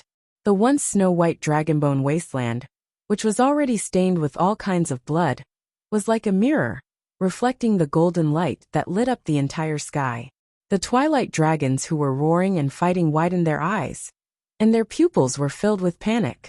At that moment, all the Twilight Dragons and Twilight Believers felt the trembling of the strings of fate. The path of victory in their hearts was deviating, and there was a stronger force that made the fate of destruction of this world leave them in fear. It was as if a new fate was descending, and it was leading the future with an uncontrollable mysterious power, erasing all the other branches of fate, and forcing the path of fate to become one.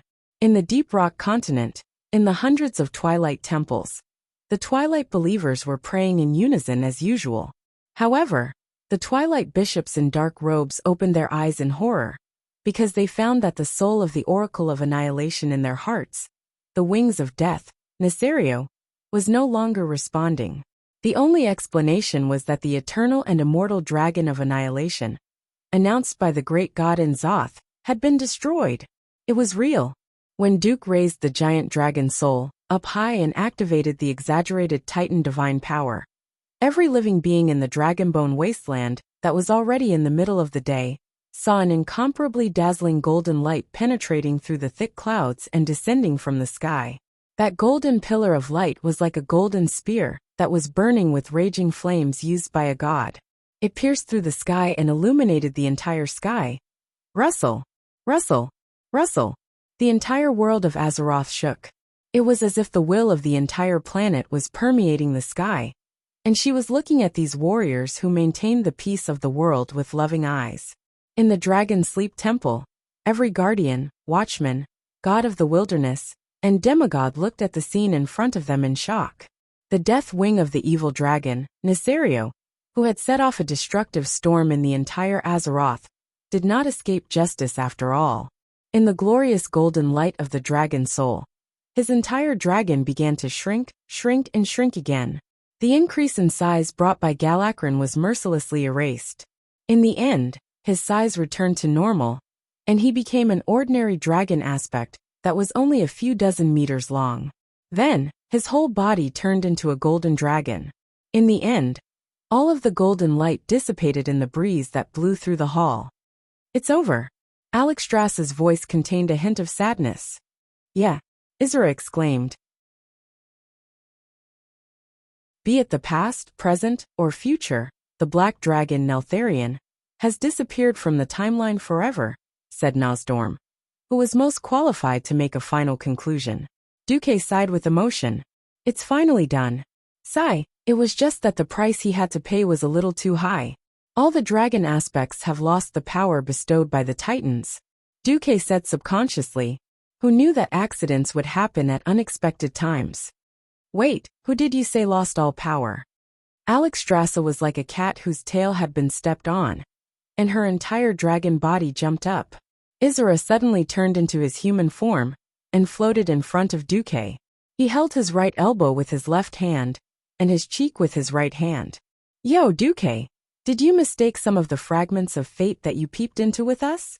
Nosdorm's face was sullen, and he said pointedly, "If there were only 4 dragon aspects and the dragon soul was used twice in a row, it might have really exhausted all of our Titan divine power.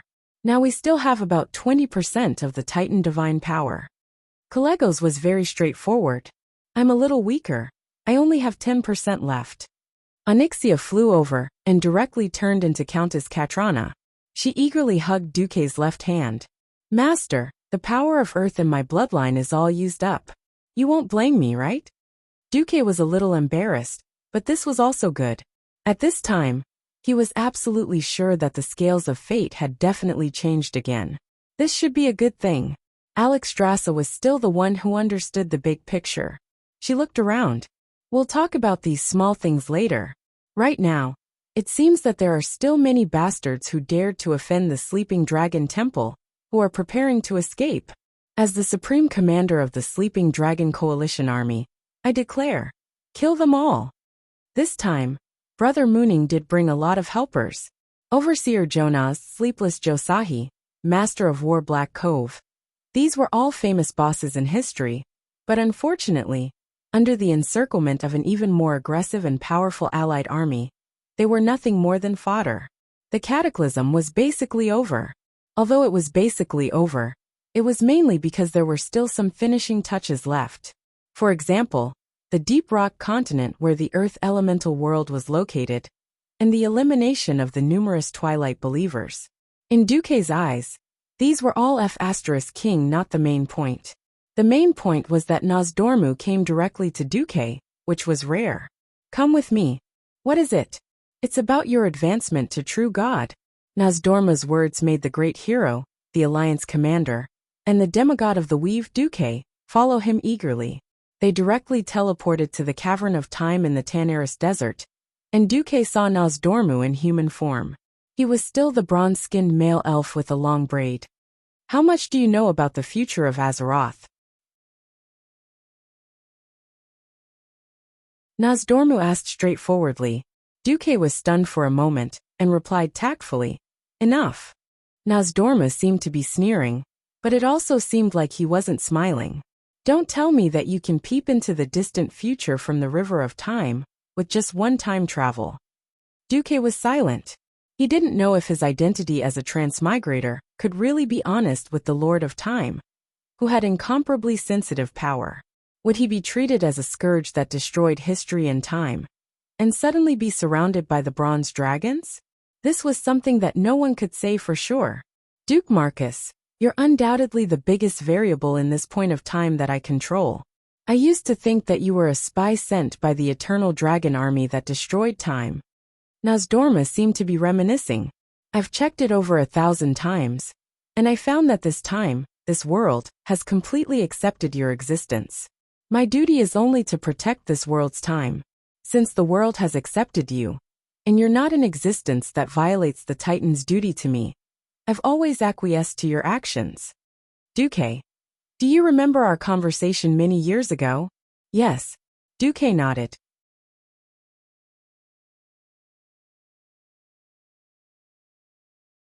Chapter 1904. Come to think of it, I actually have a vested interest. More than 10 years ago, you brought me Nesario in advance as my collection in the caverns of time. Now you've indirectly extended my life. If it's just a boring continuation, then eternal life is just a kind of torture.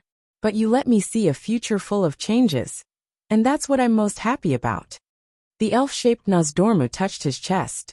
Only an unknown future can make me feel that my heartbeat isn't fake. I'm a real life, and not a slave that keeps repeating the future and locking history. I'm happy that you're happy, Duque replied in a tone that was neither servile nor overbearing. Since you made Onyxia a dragon aspect, indirectly allowing me to preserve enough power to continue protecting this timeline, then I'll give it to you. As a reward for changing the future, I can tell you why you can't become a god with the elements. What? Duque was shocked. This time, Duque was really surprised. From becoming a demigod to standing at the peak of the demigod realm, and indirectly, or directly controlling the three elemental realms, Duque still did not understand the true path. Regarding the process of history, Duque knew like the back of his hand. However, regarding the path to becoming stronger, Duque could be said to be completely clueless. It was as if God had covered a piece of plastic wrap in front of him and forgot to remove it. It became more and more hazy and confused. At this moment, Nozdormu suddenly jumped out and told him that he knew the reason. It would be strange if Duque was not ecstatic. If Nozdormu was not a male dragon, Duque would have rushed up and kissed him a few times. Duque suppressed his excitement and secretly clenched his fists as he listened to Nozdormu's words. Nozdormu did not play any pranks to keep him in suspense. He was not that kind of dragon, so he directly revealed the mystery. Because even if you control all the water and fire elements in this world, you only have 1% of the true reserves of Azeroth. It's a miracle that you can become a demigod with so few elements. Ah! Duque was shocked. The next second, he suddenly realized what Nozdormu meant. Nozdormu was the king of time, so he naturally controlled the mysteries of time. Of course, he wasn't talking about the Azeroth. After Duque had mastered the water and fire realms, he had begun to connect the water and fire elements of the entire planet. It was only a matter of time before he could master all the elements. Nozdormu was obviously talking about something else. In the original history, after the brainless Howl was overthrown, he was not executed.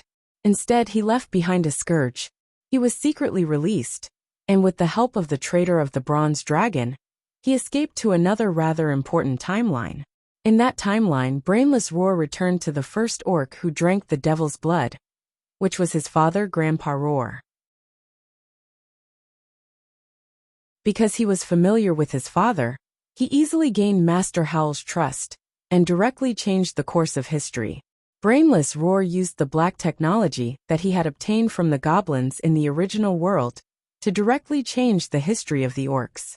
Finally, at the time of the King of Draenor, he reconnected the branched timelines to the world of the main timeline. Through the dark portal, he killed millions of orcs with black technology and almost completed the great cause of overthrowing the Alliance and Horde in the main timeline. With this memory and Nozdormu's reminder, Duque understood. Duque was shocked. You mean the water, fire, and arcane elements in the other timelines?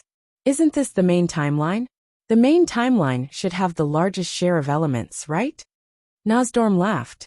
The largest? That's right.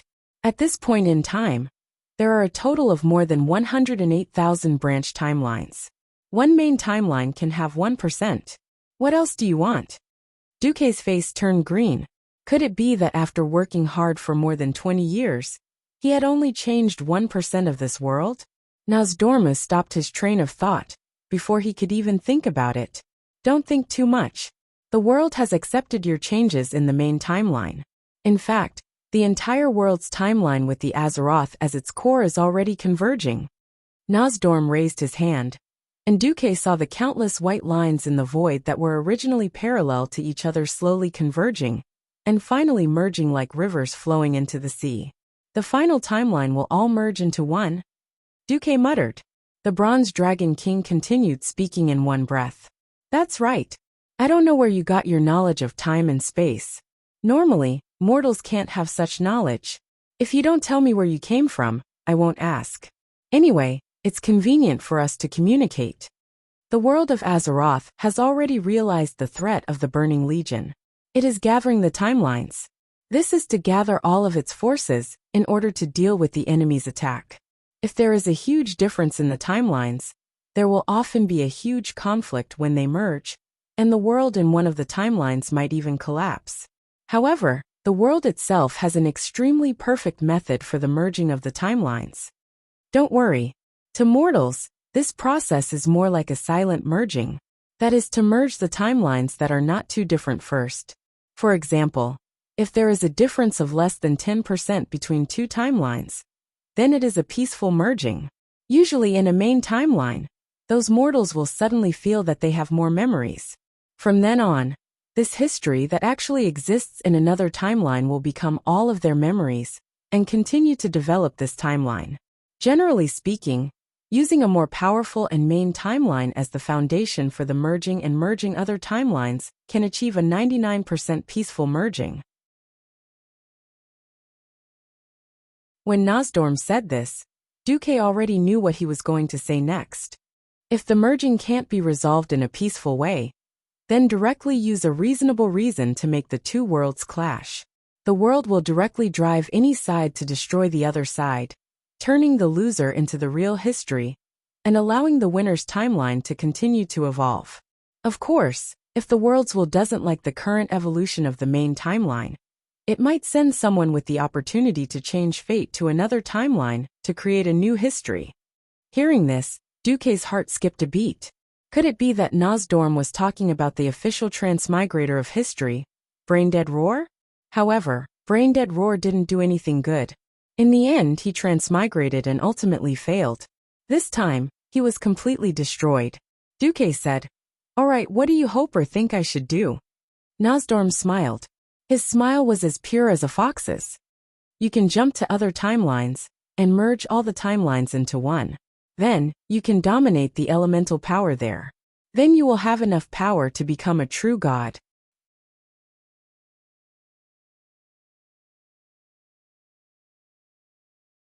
Chapter 1905. What the hell? That's a good idea. But, hey Nosdormu, aren't you the guardian of time? If you encourage me to go to other timelines, aren't you the one who's going against me? You have your own will and ideals in other timelines, right? Duque was a little embarrassed. Nosdormu nodded and waved his hand, conjuring a sofa made of sand. He sat down casually. That's for sure. Every Nosdormu has his own ideals. Perhaps some will be willing to let you go to other timelines to change your fate. Perhaps some will see you as a malignant tumor of time and attack you on the same level as the Eternal Dragon Army. Ma told me that it's better to listen to the words before the but. But, what does their ideals have to do with me? It's not like I have to protect it. And for me, my fate, normally speaking, is only maintained until my future self comes to challenge my present self to a duel, and finally perish together. Nosdormu smiled, which was rare for him. According to the mission the Titans gave me, after I die, I should calmly hand over the protection of time and the creation of the future to the mortals. So, I have to hand over my life and power. You happen to be the most talented and the strongest time magician and guardian in this world. I have no problem handing it over to you. Although Nosdormu's explanation was a little confusing, Duque understood Nosdormu's attitude. He would continue to protect Azeroth, and was happy to see changes and new ideas. Facing such a reasonable Bronze Dragon King, Duque really wanted to ask if he could give him another dozen. Nosdormu jumped down from the sofa and got into a fighting stance. Next, I'll fight with you. How much time power you learn will depend on your talent. If you don't have enough time power, I won't let you go to other timelines. Because once you die, you will be destroyed in the river of time. It will even endanger the progress of the main timeline. What if I can't learn it? Duque asked. Then stay in the main timeline and do your job of creating the future. As for the conflicts between the different timelines, It's none of your business. You can forget about becoming a real god so easily. Of course, you can fight me as many times as you want, as long as you have the spirit and time, Nozdorma said seriously. Very reasonable. I accept. Then, Dumuk was defeated by Nozdormu in one round. This was Nozdorma's home ground, where he was the master of time. Don't look at how Duque was acting all high and mighty outside, using a giant elemental god to beat up Deathwing. But it didn't work here. Unless Duque wanted to destroy the entire Cavern of Time with a massive amount of water and fire elemental essence, forcefully stirring space-time into a chaotic state, Duque would have to fight according to Nozdorma's law of time. What is time? Nozdorm began his performance. Duke threw out a large fireball to test the waters. In the next instant, a huge fireball came towards him, and Duque was directly hit by it. Bang! Duque opened his magic shield in a thousandth of a second, and then activated Ice Barrier. Unfortunately, it was of little use. A sharp pain came instantly. He hadn't felt this kind of injury in a long time.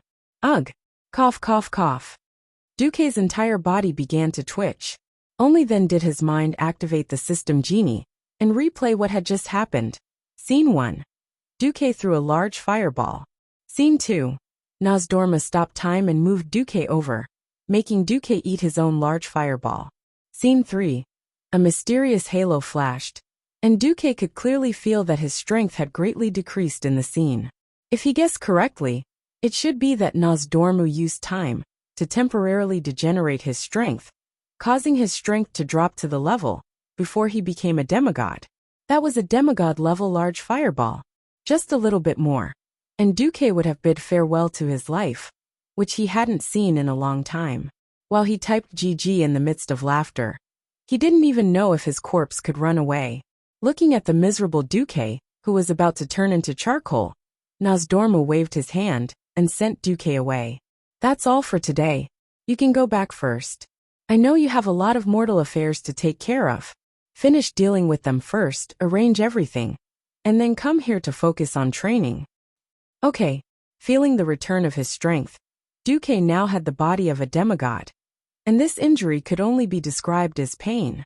When Duque used the elements to fully repair his injury, all that was left was the memory of the pain.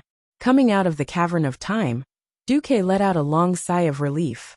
As expected, the path to becoming a true god isn't so simple. This can also be considered a challenge. Because the cataclysm was dealt with cleanly, Azeroth finally returned to its long-lost peace. The cataclysm was over, but the damage to the earth was still not easily healed. Thrall used the Ring of Earth organization as a foundation to carry out various work, and at the same time, tried to reconcile the conflict between the Alliance and the Horde. Duque's response was neither soft nor hard. Talk. Sure, let Garrus find a neutral place to talk to me. As the commander of the Alliance, I will talk to him as an equal. With Duque's current status, being willing to make such a promise was already giving Thrall face. Unfortunately, when Thrall returned to Orgrim, he was met with failure. Brainless Roar not only ridiculed Thrall's incompetence, saying that Thrall abandoned the Horde in search of power, but still achieved nothing. He did not appease the rioting elements, nor did he become a demigod. He completely rejected all of Thrall's suggestions. Seeing Thrall's return, Taran Magatha Grimtotem also secretly encouraged a group of orc chiefs, hoping to pass a motion. Those who had been great chiefs were not qualified to challenge Makara, because this represented the incompetence of the former great chiefs. Originally, this motion had a high chance of passing, but Brainless Roar rejected it himself. Come on. If Thrall asks to challenge me with Makara, then I will choose to accept. I will let him see that only the strongest warrior is qualified to lead the Horde forward. In fact, in the current Horde, there were not many people who wanted Thrall to return. This was because the opponents had all led their own tribes away from the Horde, leaving behind most of the new generation of traditional orcs. These simple-minded people could not see how much the Horde had sacrificed to eliminate the traitor Gudjel. They only saw that they had gained a lot as the victors. Hundreds of thousands of people died, of course, the food pressure was reduced. In addition, after occupying the oasis in the Great Rift Valley in the Barren Lands, because of the special climate there, the trees were in a state of crazy growth. The Horde was able to use the wood to rebuild Orgrim. Gursa's reputation did not fall but rose.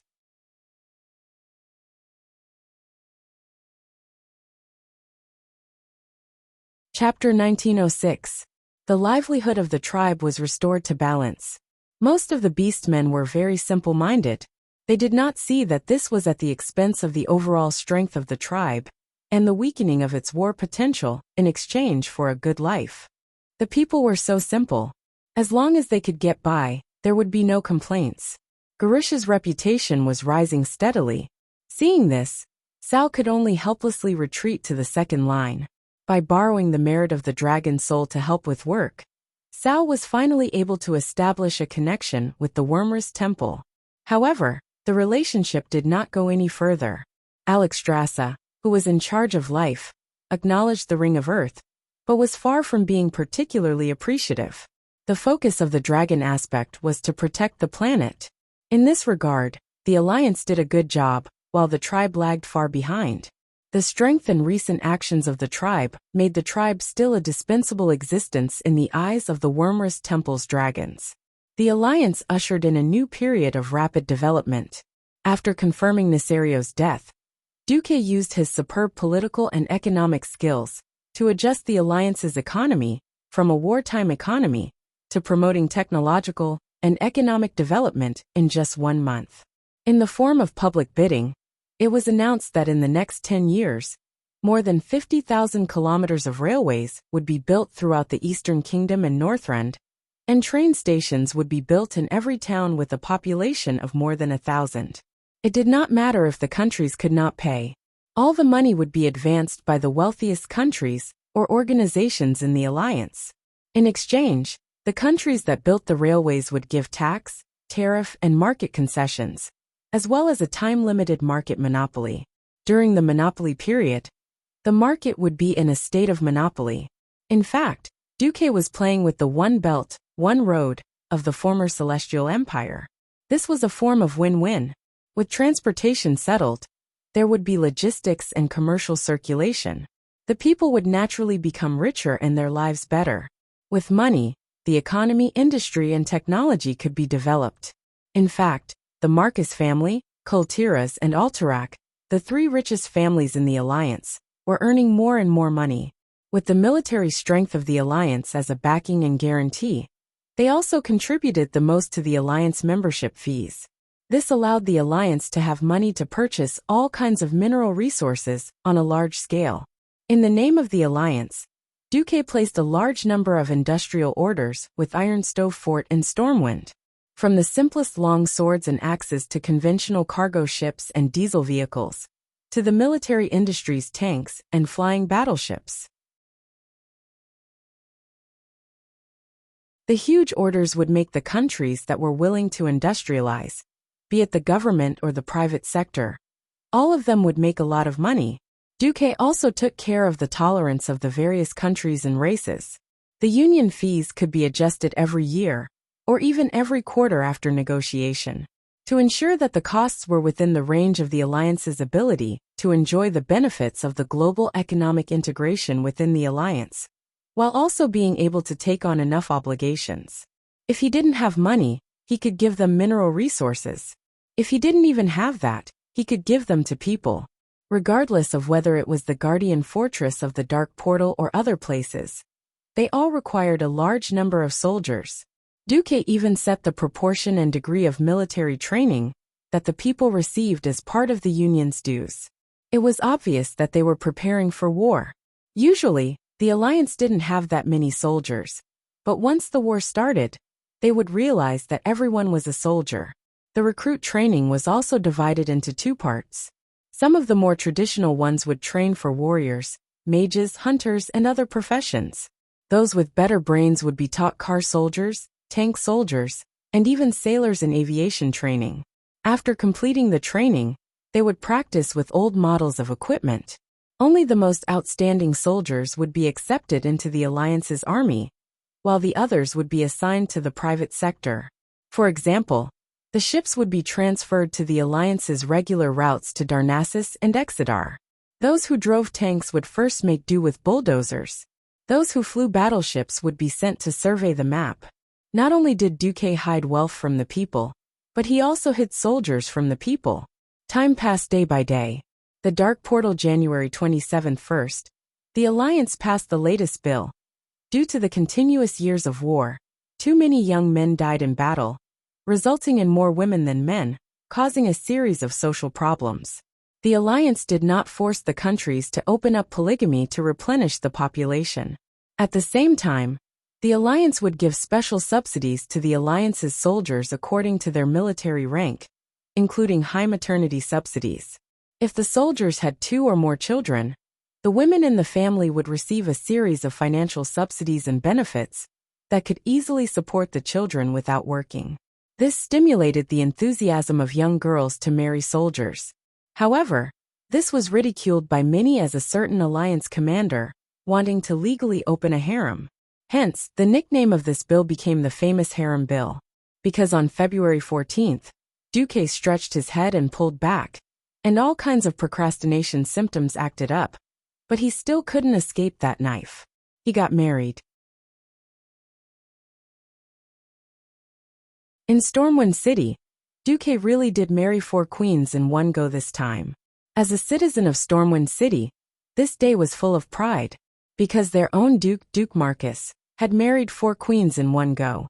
On the top platform of the Eye, high-level officials and guests from various countries gathered to witness this spectacular scene that was rarely seen in 10,000 years. In the Alliance, and even in all of Azeroth, there would not be a wedding of a higher standard than this. The people who attended the wedding were the 3 queens of the Sleeping Dragon Temple, Alexstrasza, Isra, and Onyxia. They appeared in human form, especially the first 2. The huge dragon horns on their heads caused many people to be inwardly shocked. Guardians of Odor, Tarim, Freya, and Mimiron. The first 2 were too huge, so they could only stand on the mountain next to the Eye. The 4 guardians of Alkavon, the Earth Elemental World, the newly subdued Lord Serathane, the Water Elemental World, the former Lord Neptulin, the Fire Elemental World, the current Lord Majordomo, the Wind Elemental World, the liberated Wind Prince Thunderin, who became Queen Syria's deputy, and all the kings and leaders of the Alliance. The last one was the chief of the front tribe, Thrall. In a sense, if all the big bosses here were destroyed, not only the Alliance but the world would also be finished. Of course, this was just a joke, because almost all the best fighters in the world were here. Other than the 3 big bosses of the Burning Legion at their peak, who else could deal with these guys? The bridegroom is in place. Play music to welcome the brides. The ceremonial officer was Stormwind King Varian Wren. What could he do? He was Duke Kuz Jr., so he couldn't refuse. The melodious wedding march sounded from the royal orchestra. Thump, thump, thump, thump, thump, thump, thump, thump. Hearing this beautiful melody, everyone couldn't help but imagine the following scenes in their minds. Marriage, sweetness, love, ah! How beautiful! 36 innocent, lively, and cute children formed a choir and sang in unison. Hand over the money. Hand over the money. Hurry up and hand over the money. All the big bosses.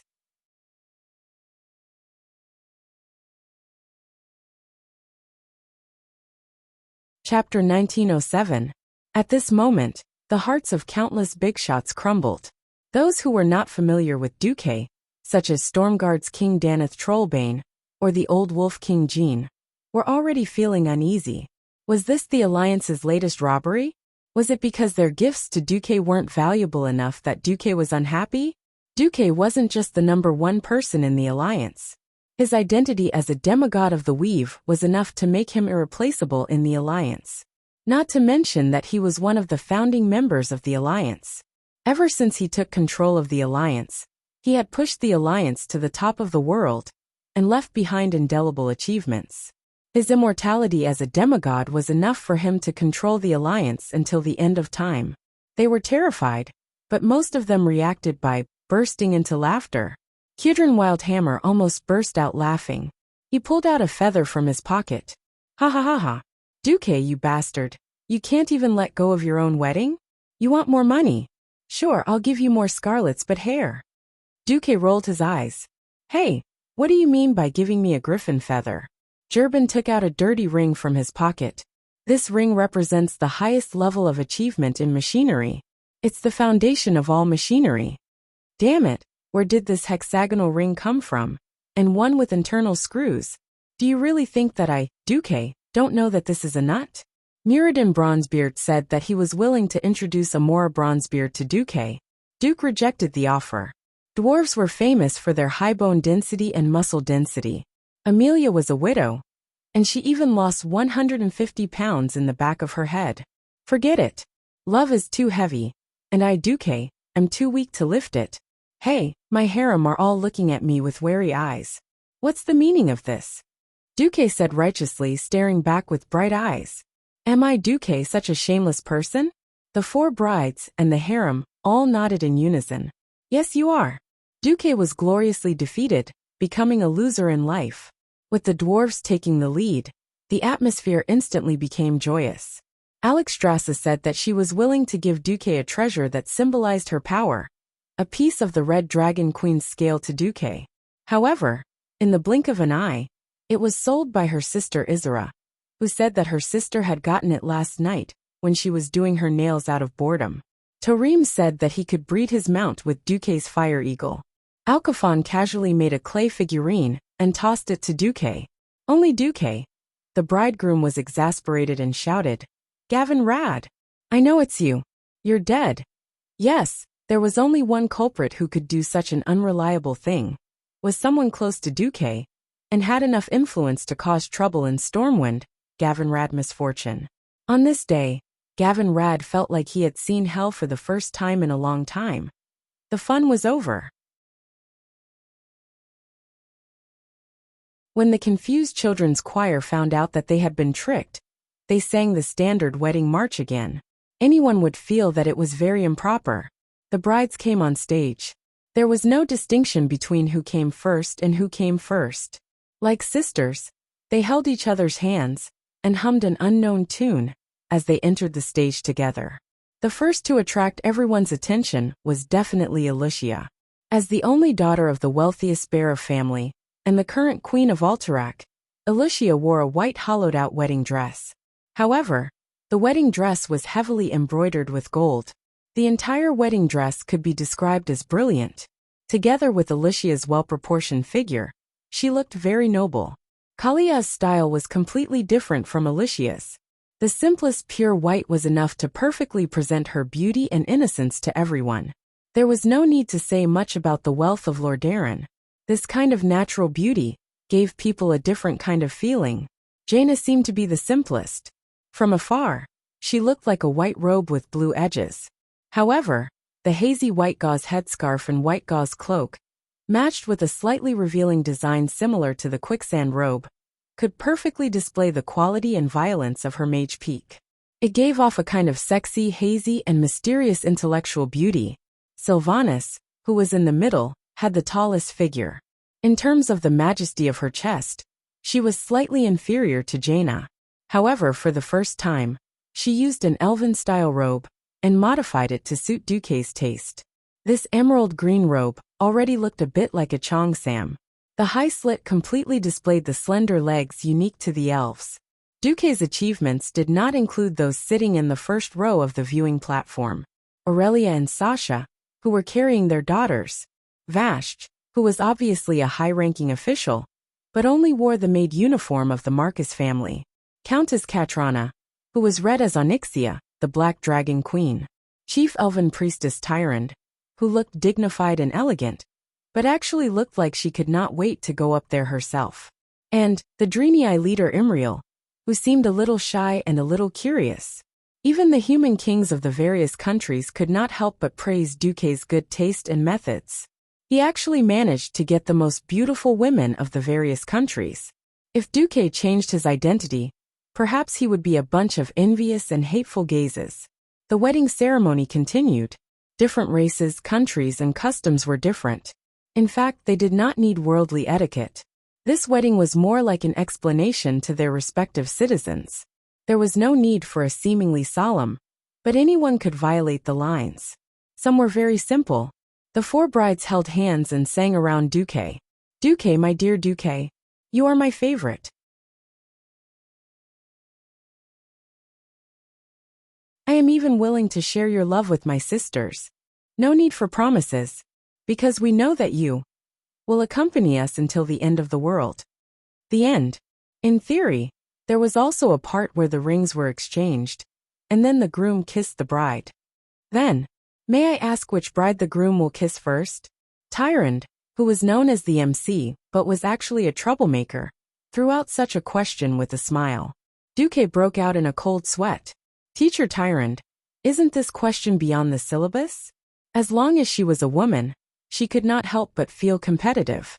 It was one thing to be willing to marry Duque, but it was another thing to know where she ranked in Duque's heart. At first, the four brides looked like they did not care. But what are you guys playing at? Elysia turned her body sideways, revealing her flawless back. Kalia leaned forward slightly, her fingers grazing her sexy collarbone.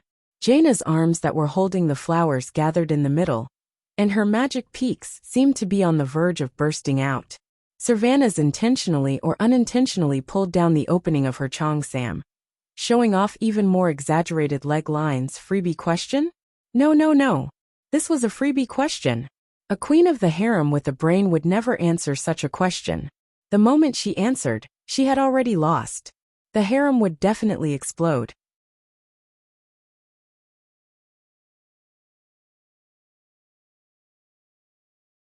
Chapter 1908.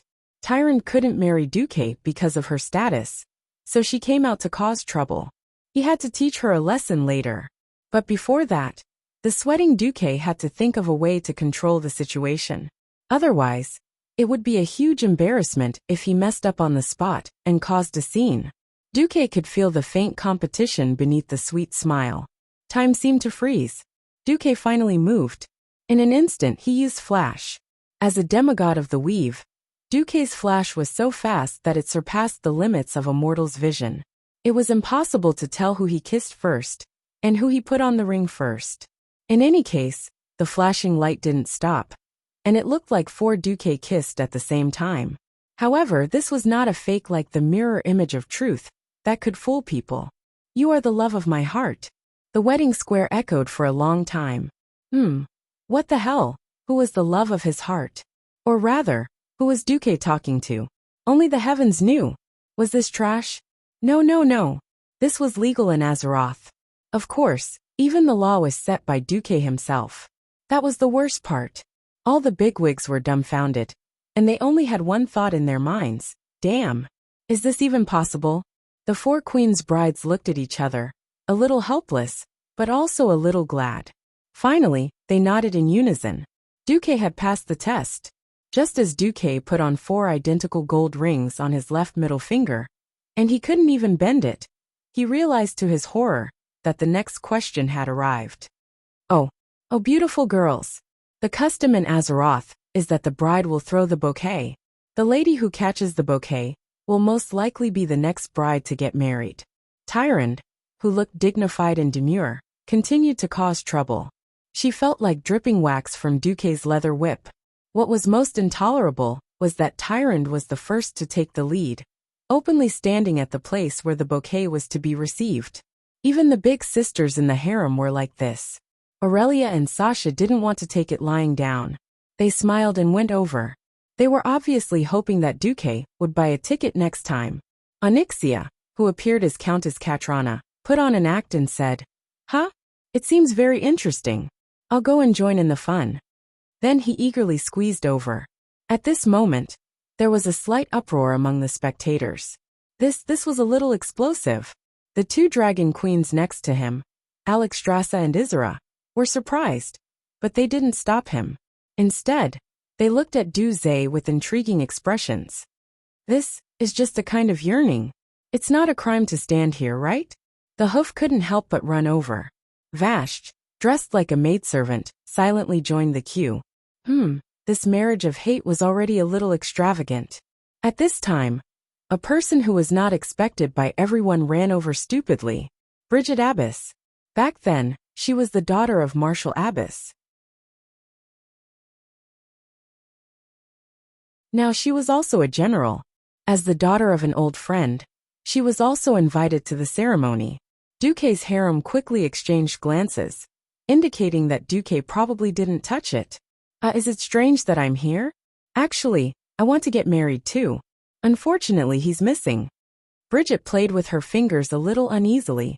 Missing? Is it Ronan? Kalia asked with concern. Bridget's face instantly turned red. The answer was obvious without asking. With her taking the lead, a group of marriage-hating ladies all joined the queue. Vanessa, Solarian, Sally Whitemane. Basically all the heroines in the Alliance's Heroes team had come out. As for who their target was, there was no way to know. This time, the silk ball tossing, the flower ball tossing, felt a little like child's play, because there were as many as 4 flower balls. But there were more than 4 ladies who yearned for the flower balls. Seeing the ladies' eyes turn from passionate to fanatical, Duque knew that he was in big trouble this time. But what could he do?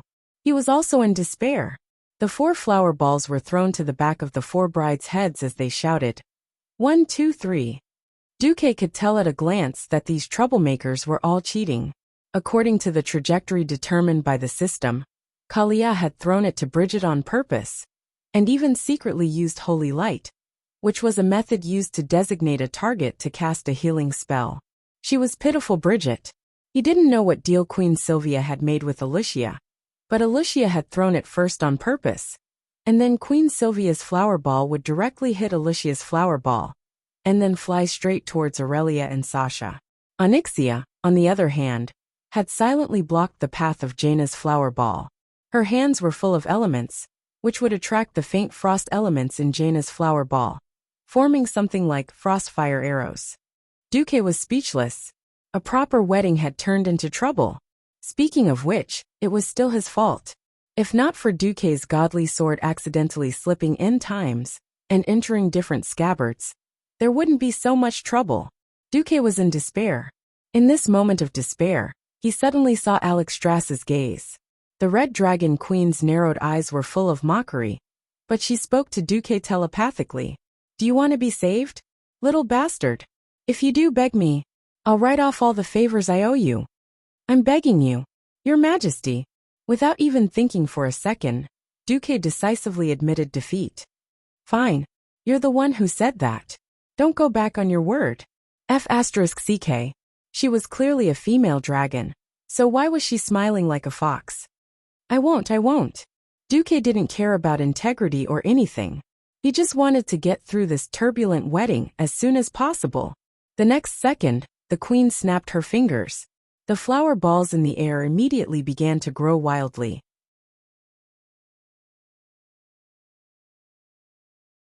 In just a breath's time, each flower ball expanded to twice its size. Queen Sylvie immediately understood. A gust of evil wind blew over, and each of the flower balls split into 2. When the flower balls finally fell, each of the girls Duque had flirted with had won, and the rest had been snatched by the other ladies. This maneuver was simply too amazing. On the grandstand, Gavin Rad, who was the only one beaten black and blue, suddenly said emotionally, I say that FFF flamethrower that Duque invented seems to be used for this kind of occasion. I suddenly want to burn that guy Duque down. Next to him, the Empress Dowager rolled her eyes at her unreliable brother. Please don't make trouble at a time like this, okay? I don't even want to tell people that I know you. Gavin Rad accidentally guessed a shocking secret, but he didn't get a reward. A joyful, harmonious, yet thrilling wedding ended in a chorus of blessings. Apart from Tyron being taught a lesson by Duque that night, everyone was happy. What a mess.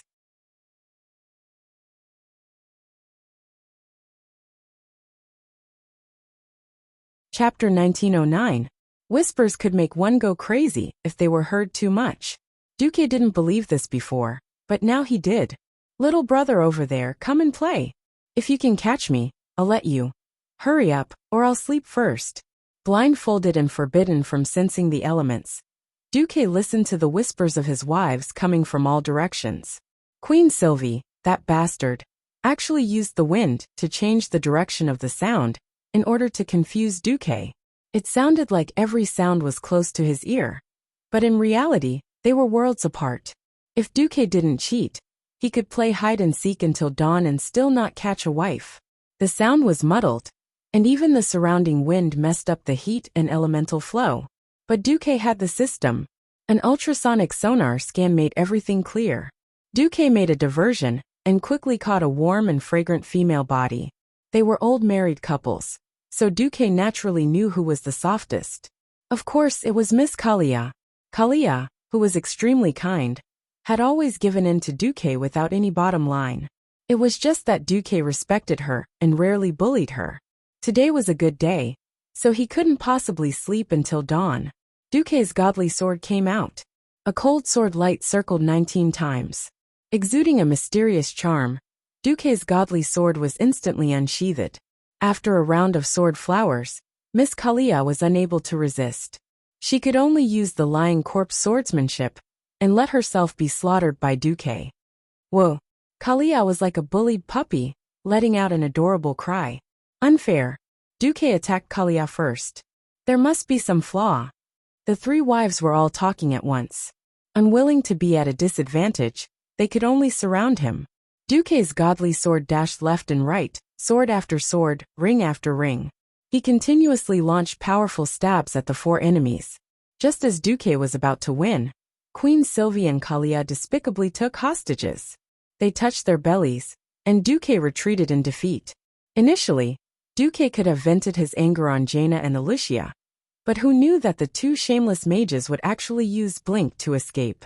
As soon as Duque caught up, he found himself ambushed from all sides. Aurelia, Sasha, Tyron, Vashj, Onyxia, and the Hoof had all been lying in ambush. Humph! I'm not afraid. Let me tell you, Duque will fight 10 of you tonight. Duque really did it. Although he was tired, Duque fought without rest. He could not lose. Once they lost, their good days would come to an end. Moreover, Duque's main target was the traitor Tyrant. Without her, Duque wouldn't have been so embarrassed during the day. The wedding was over.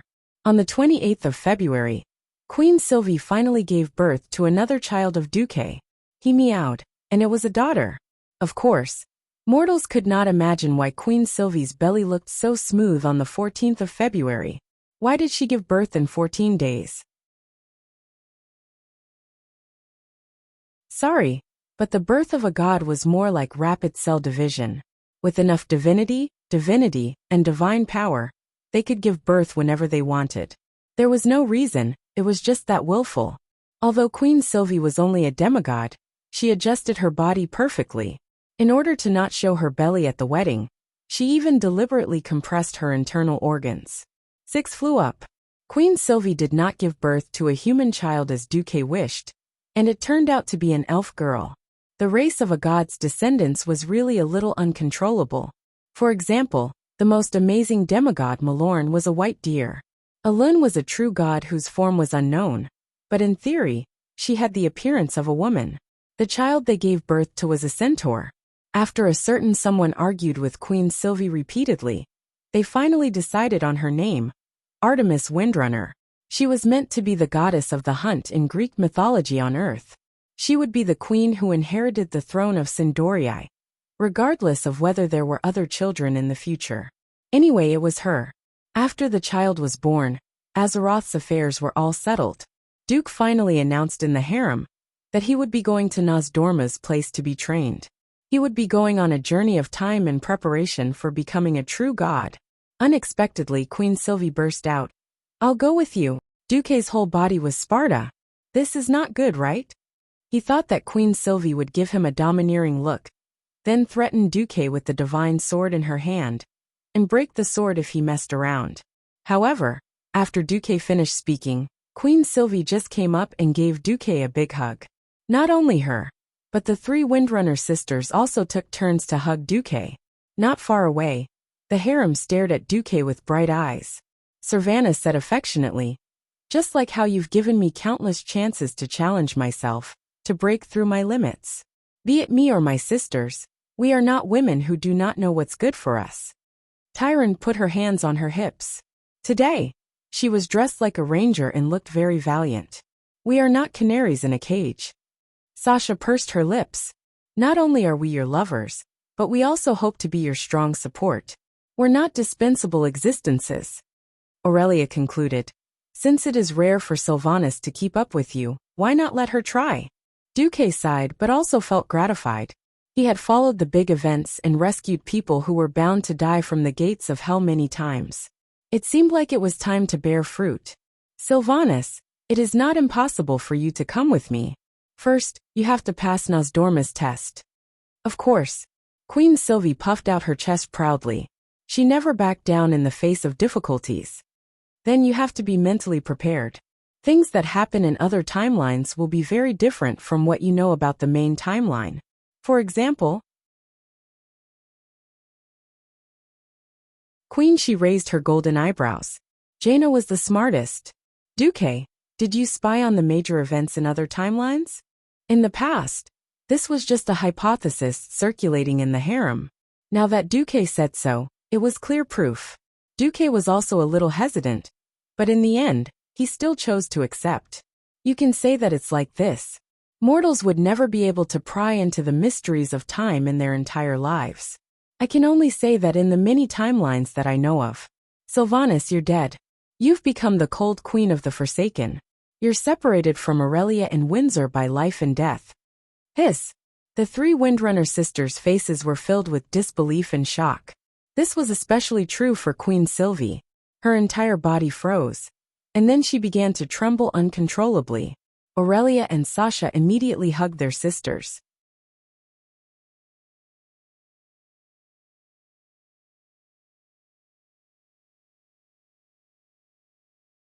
Chapter 1910. But in just a few seconds, Queen Sylvia suddenly laughed, flew over, hugged Duque tightly, and gave Duque a deep kiss. Who changed her fate of certain death? Was there even a need to ask? Thank you for granting me a new fate. For granting my most beloved baby Artemis. With passion, ecstasy and complex feelings that bordered on devout faith, Queen Sylvia kissed Duque again and again. In the end, it became like a chick pecking at rice. It was quite interesting. After the excitement faded, everyone regained their calmness. Vashti, aren't you going? Jaina asked. Since only a true demigod had the right to restrain the timeline, Vashti also had the right to do so. Vashti was taken aback. But in the end, she shook her head. No need, I know. Perhaps in other timelines, I would only be a tragic existence. If not for Master's redemption 10,000 years ago, I might have gone mad in those 10,000 years at the bottom of the sea, fallen into evil ways, and finally been killed. Vashti raised her head, looked at Duque and said sternly, If it is Master's request, I will try. But if Master does not force it on me, I would rather stay here and protect Master's foundation, and the few young masters. I will always be Master's maid, Serena Eubisha. Duque was clearly moved. Yes, she changed the fate of many people. Duque took a deep breath. All right, I don't know how long it will take for me to go this time. But I swear that I will definitely rush back before the Burning Legion invades. Before I leave, I will write down a contingency plan for what might happen and give it to you. I will leave the rest to everyone. Yes, Duque, we will wait for you. The 9 beautiful women said in unison. On the 1st of July, year 27 of the Dark Portal, there was a major change in the Alliance's regime. The Supreme Commander of the Alliance, Duke Marcus, announced that he would travel through time with the Queen of Sindorii, Sylvanas, in search of the path of truth. The position of Supreme Commander would be left empty for Duque. At the Throne Conference, the leaders of the nations unanimously elected Varian Wren as Deputy Commander-in-Chief and Acting Commander-in-Chief of the Alliance, and Jaina Proudmoore as Second Commander-in-Chief. On the same day, the Alliance announced the first 5-year plan with the goal of preparing for the Burning Legion, covering technology, military, economy, and other aspects. The administrative organization that Duque had spent 12 years to build was based on the Throne Conference, and it handled all the problems within the Alliance extremely well. The operation of the Alliance was so good that many middle and lower class people felt that it wasn't a big deal even without Duque. Only the true leaders of the countries and races knew how far-sighted Duque was. As long as the executors didn't court death and followed the path and direction that Duque had set, the Alliance would still be in a golden age of rapid development in the next 10 years. In fact, it was hard to think crooked. More than half of the leaders of the Alliance's countries and races were Duque's women, while the rest were the staunch supporters of Duque's high-tech route. As the acting commander-in-chief, Varian was a typical combative leader, with a high political score of 5. He couldn't wait to completely ignore the internal affairs and devote himself to military training and upgrading armaments. Duque and Queen Sylvanas, who had completely disappeared from the public's view, didn't immediately leave the main Azeroth timeline. They were beaten up in the caverns of time. Nozdorma didn't respect the old and loved the young. Instead, he was equal to men and women. He didn't care if you were Duque or Queen Sylvanas. He wouldn't hold back when it was time to beat you up. Queen Sylvanas slashed a wind blade at the humanoid Nozdormu, but she was mercilessly mocked. Nozdormu paused the time in the space where the wind blade was, and used it to sharpen his nails. Unfortunately, the wind blade couldn't even be sharpened by Nozdorma's nails, which were made of sand. It shattered upon contact. Fool! At least Duque's attack has some destructive power. Your attack only has the so-called speed, but it has no destructive power. What's the use? In front of Queen Sylvanas, Nozdormu actually squeezed Duque's fireball into a ball like he was squeezing plasticine. When the fire element could no longer be compressed, there was a muffled poof, and the fireball exploded like a balloon. Although the range of the explosion was very small, at least Nozdorma didn't do anything. Do you see? Time and space are extensions of each other. You have to imagine it in your mind. Time is a thread, from the past to the present.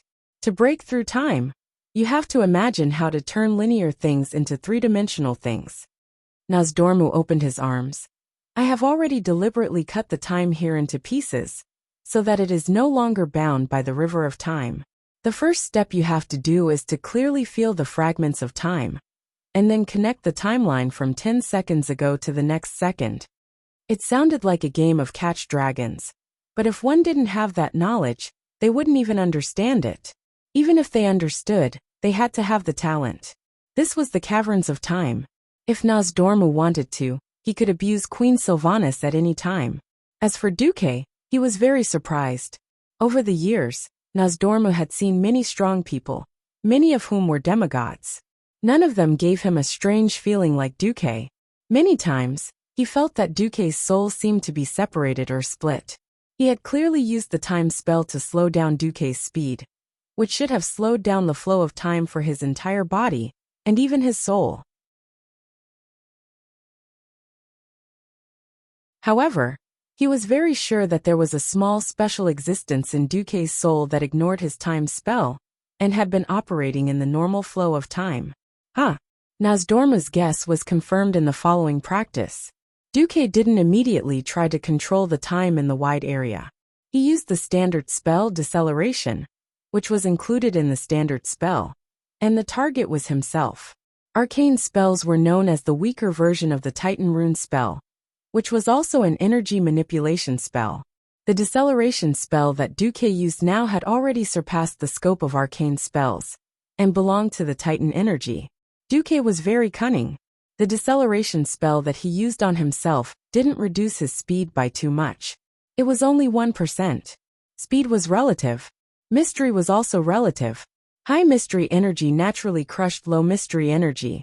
Although Duque only slowed down by 1%, when Nozdorma used the time spell to reduce his speed by 90%, Nozdorma's time spell was unexpectedly blocked by Duque's Titan energy. From the original 10%, which was slow motion, to a mere 1%, this was more than a leap. Nozdorma was unhappy.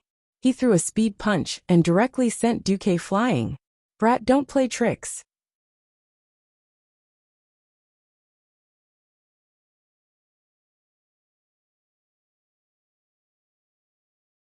Chapter 1911. As a great transmigrator, Duque's comprehension was far above that of Queen Sylvanas. His understanding of time and space was also deepened by playing a large number of 3D games back then. Queen Sylvanas soon discovered that she was left far behind by Duque in this aspect. She suddenly felt that her thousands of years of life seemed to have been in vain. Days passed and finally one day, Duque stepped out of that door. On the other side, in Azeroth, after the Terminator army led by Nesario was beaten like dogs, the world entered a rare period of peace. No one in the Alliance relaxed. The return of the Burning Legion and Duque's prophecy was like the sword of Damocles, hanging over the necks of every creature in Azeroth. In addition, the development of the tribe was quite eye-catching. After the great division of the tribe led by Brainless Roar, which was composed of almost pure orcs, had a rare period of peace. It probably lasted until Duque announced the start of the time travel, and the tribe immediately launched a tentative war. Magatha Grimtotem had always announced that it was immoral and unreasonable for the Taurens to leave the tribe. On the 15th of July in the 27th year of the Dark Portal, Garrosh announced that he supported Magatha's Grimtotem organization and declared war on Thunder Cliff. On the surface, this was a civil war among the Taurens. In fact, as many as 150,000 elite Agrima soldiers had stepped into the Mulgore area.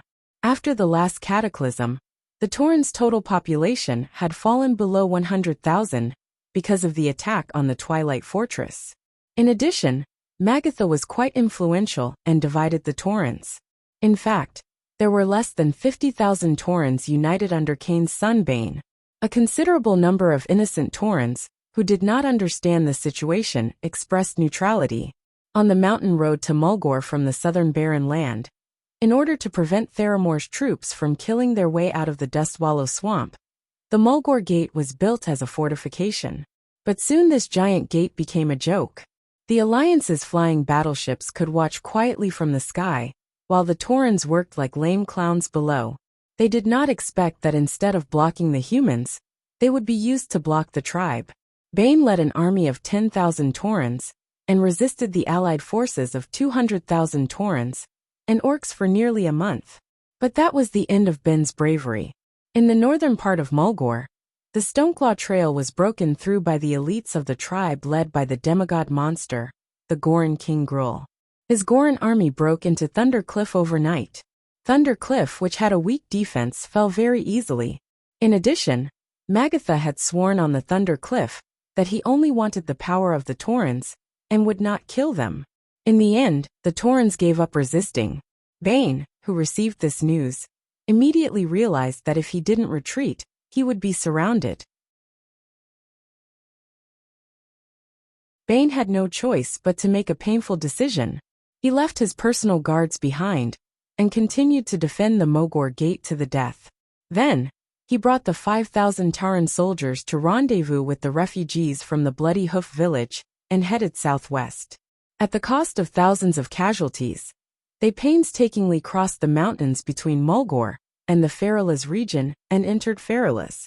Once upon a time, the tribe's area of control included Feralas, the Desolate Lands, and other areas.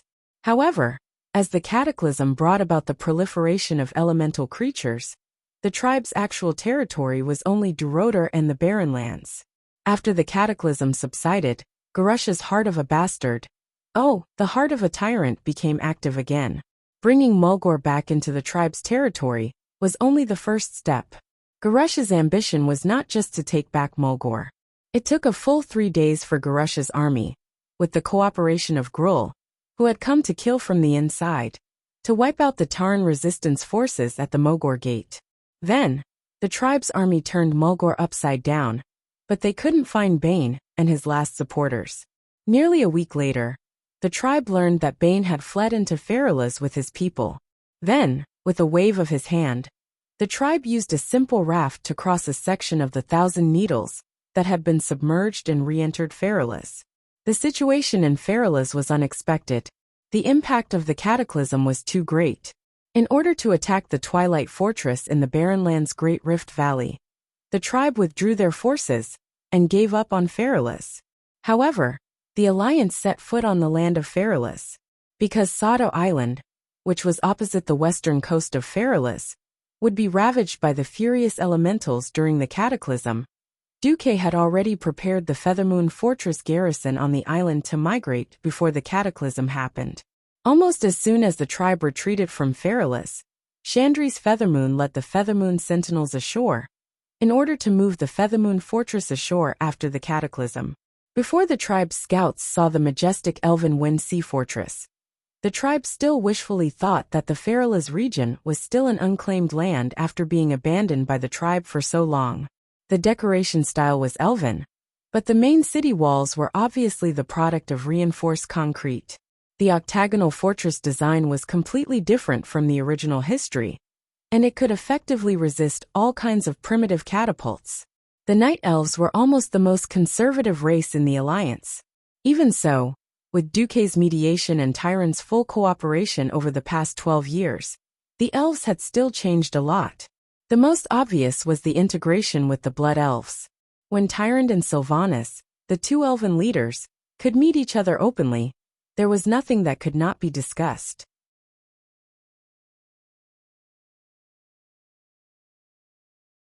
Compared to the modern weapons of the dwarves and humans, the elves were more willing to accept the magic elves, who were once of the same race. Specifically, there were many more magic towers in the Night Elves' fortress. These magic towers, which were usually 7 stories tall, were all connected to the magic net, and were guarded by a radiant moon mage.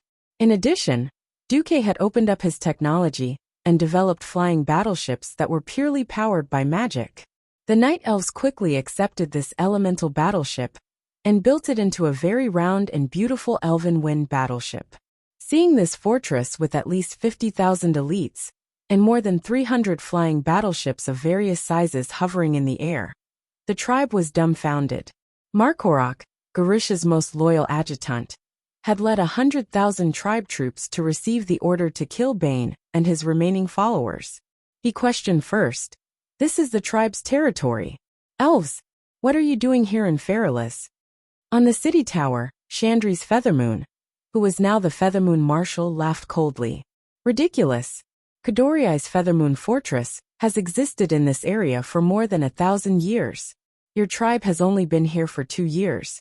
And it just so happens that we are under strict orders not to have any conflicts with the tribe. So we didn't care about your indiscriminate logging in Feralaz. Besides, during the cataclysm, it was clearly your territory that you gave up. Now you have the nerve to say that the Feralaz region belongs to your tribe?"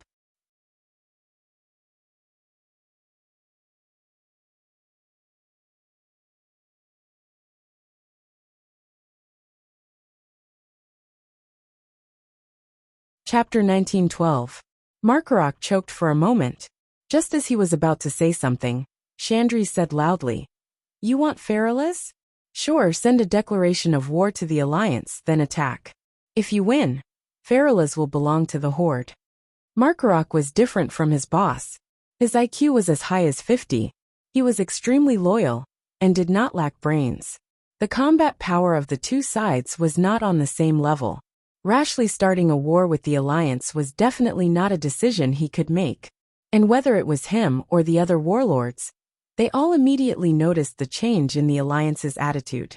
In the past, the Alliance was relatively restrained towards the Horde. Even the Night Elves, who had wars and grudges with the Horde, did not attack immediately after their favorite forest was cut down. Instead, they scolded loudly. Often, before it reached the diplomatic level, the conflict would end with the Night Elves backing down. But now, the Alliance felt a little overbearing. Markorok caught a glimpse of a large white wolf, sunbathing on top of a tower in the fortress. He immediately realized who it was. The demigod of the wilderness, the wolf god called Garrosh by the orcs. Now he was a member of the Guardians of Hyjal. TCH. Markorok spat fiercely. The lack of high-end combat power had always been the Horde's pain. With Gruul, there was no demigod they could send out. He changed his words and said, "We're here to kill the traitor Taran Bane Bloodhoof and his supporters. Do you know where they went?" "Taran? Yes, they're cutting wood and building ships near the Forgotten Coast. They've already gone out to sea. Wait, why would the Night Elves allow them to cut wood and forbid the Horde from cutting wood?" Markorok was a little angry. Chandri's Feathermoon didn't hide her mockery at all. "It's very simple. Because those Taran believe in the way of nature just like us. After their shamans cut down the trees, they immediately let them plant seeds and use shaman magic to grow them. By next year, It will be a beautiful forest again.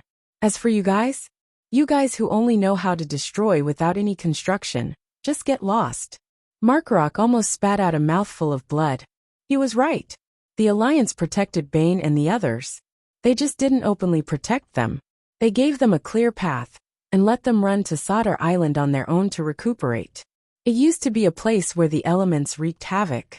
In the past 1,000 years, the Night Elves had built the Feathermoon Fortress in order to excavate the ruins of the High Elves. But now, there were no more angry elements there, and the entire island was under the influence of Vashj Naga. The Alliance had already secretly begun rebuilding the ruins of the Feathermoon stronghold, and there was a team of hippogriffs stationed there. There were Nagas in the sea, battleships and hippogriffs in the sky. Bane and the others were very safe. It was September of the 27th year of the Dark Portal, and Duque had just left the public eye. Brainless Roar had originally wanted to jump out and start an all-out war with the Alliance, but all of his subordinates and adjutants were against it, so he could only give up. In the end, Markarok could only lead his army back after building a few strongholds in Feralis. In the second half of 27 years, the tribe never stopped expanding. In October, the desolate lands were recovered. In November, the remnants of the wild boars in the Razor Highlands and Razor Swamp were completely wiped out, and the tribe's first fleet began to be formed in the original Thousand Needles Forest, flooded by the sea after the Great Cataclysm. In December, the elites led by Gruul and his Galan army gathered in the north of the desolate lands, and the 200,000 troops of the tribe were hoarded on the east side of the Stonetolin Mountain. Seeing that the situation was not right, the Prince of Trade of the Rusty Water conglomerate Galavix quickly threw away his moral integrity and personally ran to Orgrimmar to apologize. The goblins of the Rusty Water conglomerate rejoined the tribe. In view of this, the Darkspear trolls on the Echo Islands were sitting on pins and needles. Wajin knew that if he did not make a decision, the next target of Gurus's reckoning would be the Darkspear trolls. After all, the Echo Islands were on the edge of the Duroder Sea. Gurus would never allow a nail to dangle at the edge of his heart. Receiving the news of the tribe's formation of a fleet, Wajin decisively secretly contacted the Alliance and expressed his desire to join the Alliance. Varian did not agree. In the absence of Duque and Sylvanas, the thousands of years of conflict between the Blood Elves and the Trolls was not so easy to resolve. Moreover, Duque had already made a plan for this. The final decision was that the Alliance could send ships to pick up the Darkspear trolls and open up the southernmost Stranglethorn Vale, Hagaro Island, allowing the Darkspear trolls to live autonomously on the island. Wajin sighed. He agreed. Almost as soon as the Darkspear trolls withdrew, the brainless roaring orcs killed their way to the Echo Islands. At this point, except for the new Undercity tribe in Winterspring, there was no other way. Gurus once again completed the unification of the tribe, connecting the tribal territories into one. The greatest leader in the history of the tribe, the strongest great chieftain. Long live Gurus! Every victory, there was always no shortage of advocates. Gurus became a little complacent in the midst of countless praises and praises. If he was a politician who mingled among the humans, he would know that there was a word called kill by flattery. The orcs who flattered him were sincere. This kind of invisible and unintentional flattery was even more hurtful.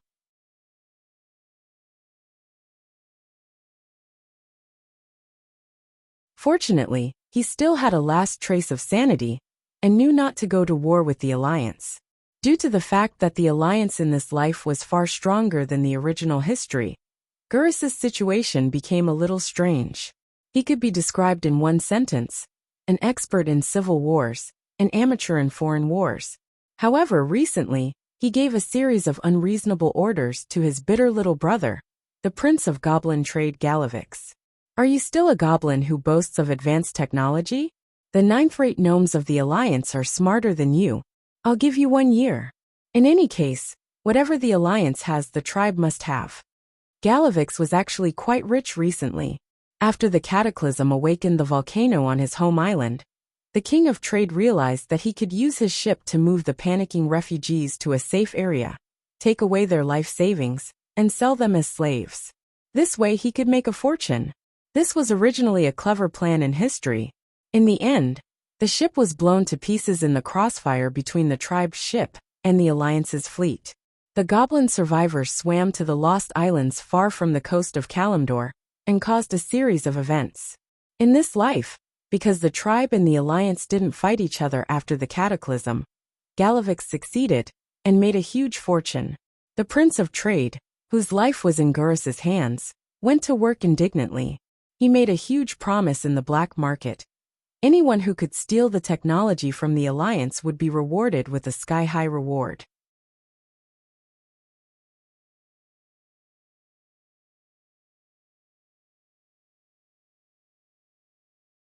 Chapter 1913. With a great reward, there would always be brave people.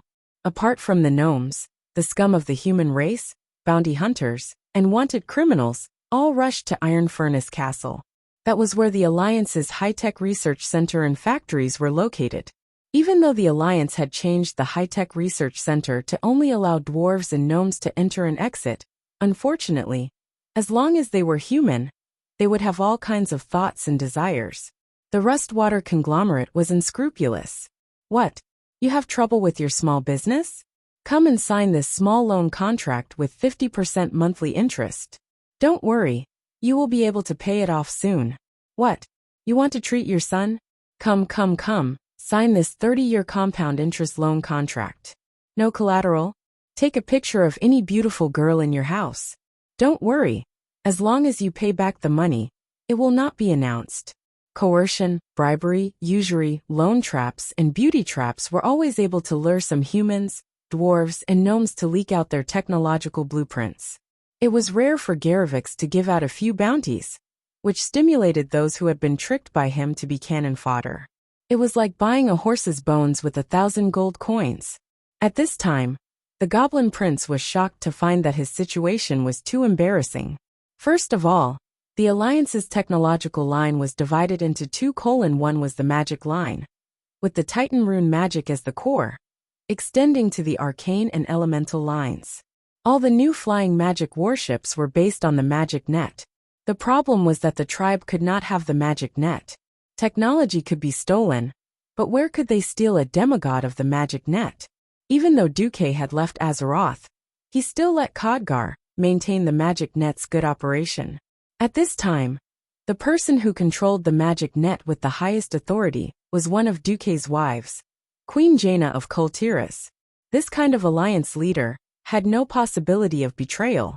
In the current situation where there were almost no demigod mages in the tribe, not to mention imitating a magic net, they could not even control a small area magic net.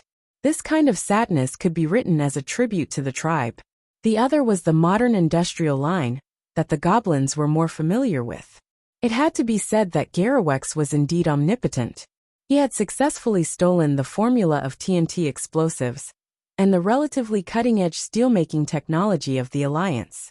He had even mobilized the most elite craftsmen to build a warship for the Horde, using the second-hand warships that the Alliance had eliminated and converted to civilian use.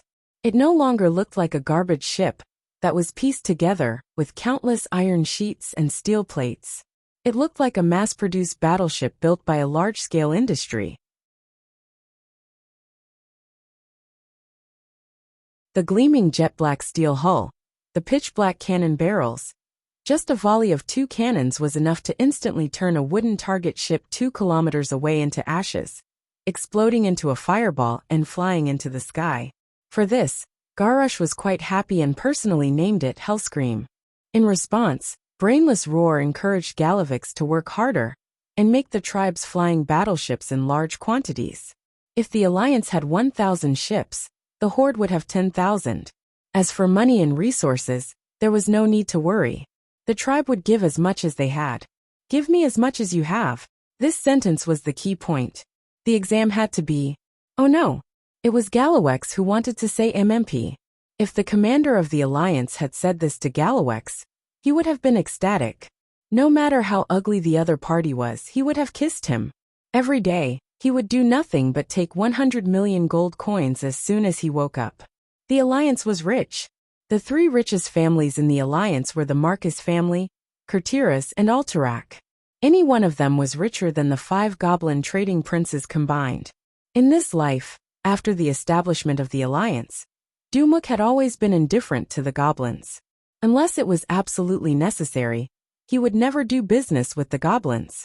As a result, in Azeroth, the Hot Sand Consortium was relatively wealthy.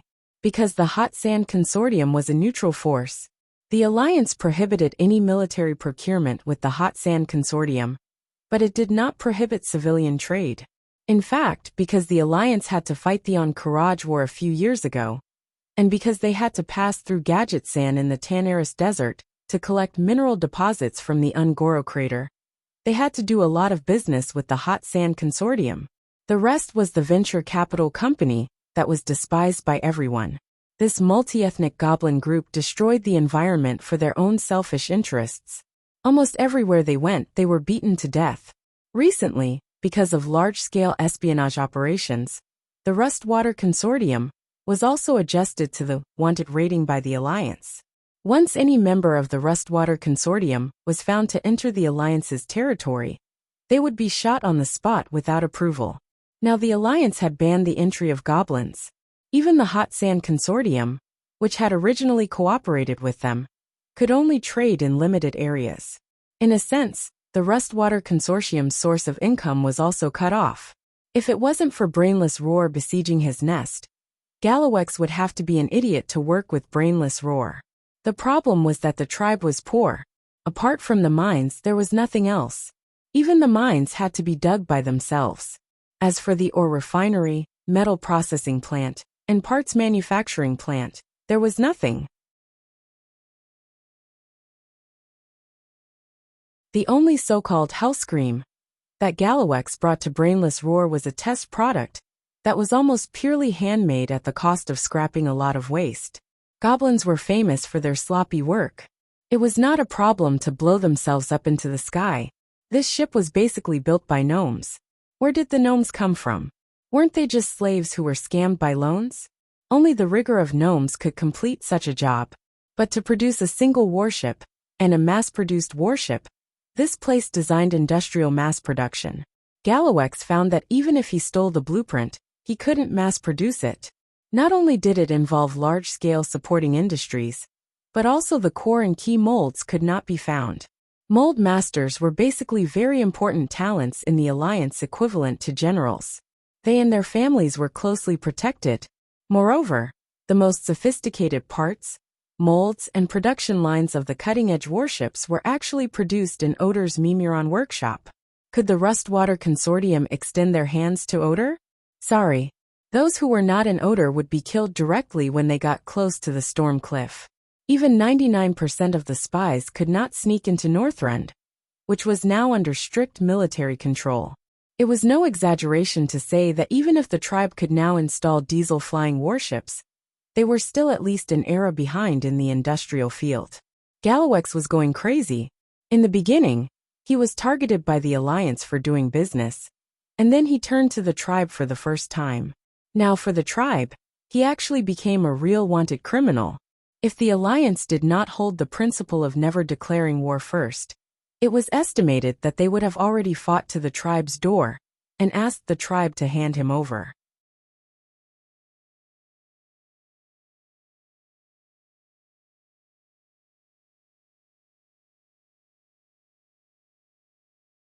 Chapter 1914.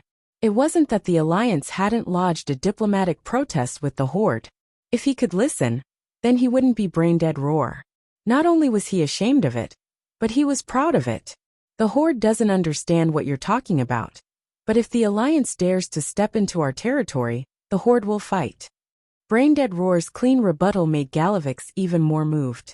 He turned around and asked Brain-dead Roar for all the Taurens who had surrendered in the last war, and dragged them to the mines as slaves to mine. In fact, Gurus Hellscream had always had a very complicated fear of the Alliance. From childhood, youth and adulthood, he had stayed in Nagrand waiting for death. Even though the other half of his vision was the lush green Nagrand, every day he watched the gradually collapsing world and the floating islands in the sky, because of the chaotic gravity, He had always felt fear. Finally, one day, the ancestors he had been praying for sent people to save him. The leader was, of course, Thrall, but it wasn't the great chief's orc army that brought the 2 million orcs out of that dangerous place, but the Alliance's flying battleships. Gurus would never forget the first time he had seen those giant artificial objects that were hundreds of meters long soar into the sky and take him and his people away. It had given him the feeling that a different race, mainly humans, had used their wisdom and power to defeat nature and conquer the world. After escaping by a fluke, all that was left was a deep sense of fear and inferiority. Compared to this high-tech civilization, the orcs were too primitive and backward. Perhaps in the past, the orcs could use the power of demons to defeat the Draenei, who were few in number. But against a race that had more people than the orcs, a race that was more civilized and more powerful than the orcs, the humans, could the orcs really win? There were no professional psychologists in this world. No one knew that when one's inferiority complex reached its limit, under the pressure of extreme fear, there would only be two possibilities for one's soul. Either it would collapse under the pressure, or it would become extremely arrogant in order to vent the pressure on one's soul after the extreme inferiority complex. Gurus was afraid of humans, afraid of Duque, and at the same time, he hated Duque, who had stolen the father he was so proud of. It was this contradictory mentality that caused him to hate the alliance led by the humans. He would not rest until he destroyed this alliance that threatened him, the orcs, and even the entire tribe. It was with this mentality that he stepped into the door of darkness 28 October. A mysterious figure appeared and satisfied his desire, the former Sun King Anastrian, afraid of the alliance.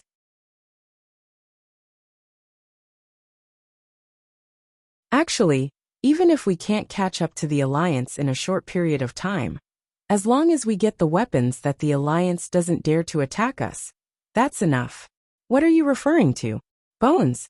Tell me what you think, or I'll tear your bones apart and feed them to my wargs. Garish did not show the slightest bit of respect to the tribe's only Breaking Dawn wizard. Anyway, in his opinion, the wretched wretch who betrayed the High Elves for immortality, betrayed the Forgotten Ones under the pressure of the Lich King, and finally returned to the tribe to seek refuge shamelessly, was not worthy of any respect. In a sense, he was right. Anastrian was now a slave to 3 different families. Focusing Rainbow, a term that Garush had never heard of, came out of that rotten mouth. The former Sun King said in an extremely tempting tone. As the most powerful arcane energy in Azeroth, the Titans gave the Blue Dragons the artifact to control magic.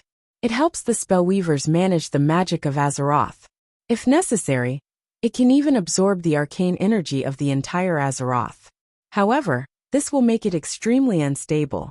If it explodes, it might blow up the entire Azeroth into a second Outland. Oh, our world. Garish's breathing quickened. He was so excited that he could even hear his own intense heartbeat. Every beat was so powerful that it pounded against his chest. It was precisely because he knew that the Alliance had the ability to easily destroy the tribe that he was so irritable and furious. If he could have this thing, he wouldn't have to be afraid of the Alliance. If the Alliance dared to attack, he would dare to blow up the Azeroth. What he said? Is it true? Where is that thing? Even Garish knew that he was a little too eager, and his voice trembled. Coincidentally, I know where that thing has been recently. As the price for me helping the Great Chief control this great weapon, I hope that the Great Chief can also help me with a small matter? Say it. Garish was impatient. I hope to once again become the leader of the Forsaken, so that the Forsaken can rejoin the tribe. That's for sure. That bastard Delano who betrayed his ancestors. Serves him right for not being able to return to the land of ancestral spirits. Garish agreed without hesitation. Just as the tribe was secretly carrying out a new conspiracy, in the conference room of the Dalajan Kirin Tor Council, unexpectedly, there were no other Kirin Tor Council members here. There were only 3 people sitting in high positions. Each of them was someone who could make the world tremble with just a stomp of their feet in the Alliance. Demigod, the current supreme leader of the tidal throne, Queen Naga, vice commander of the Alliance Navy Vashj. Demigod, the current supreme leader of the Land of Fire, Dalajan Kirin Tor Council, leader of the Alliance Mage Army Kale, that's Sunstrider. Breaking Dawn Mage, the current supreme leader of the Weave, Queen Kurtiras, vice commander of the Alliance Mage Army, Jaina Proudmoore. Under the gazes of the three of them, there were two demons kneeling on one knee on the marble floor, Eridar and Gemini. Has the fish taken the bait? On the main seat, Jaina asked coldly. It has already taken the bait. As long as that brainless piranha eats this small fish, everything will be ready, Elises said in a deep voice. There were no loopholes, right? Vashj asked. Queen Saloras replied. Don't worry, we're the best at this kind of thing. And right now the entire warlock tribe is under our control. As long as Mistress Proudmoore gives the order, we can immediately. Very well, you can leave. There can be no mistakes in this matter. If you mess it up, there's no need for you to exist in this world. Jaina waved her hand. Understood. Eridar and Gemini left. After the Gemini left, Kale that sighed softly and leaned his body against the back of the bench. Are you all right? Jaina asked. I'm fine. Should I say as expected? Anastrian is still that stubborn, power-hungry Sun King. Kale's evaluation of his former father was like this.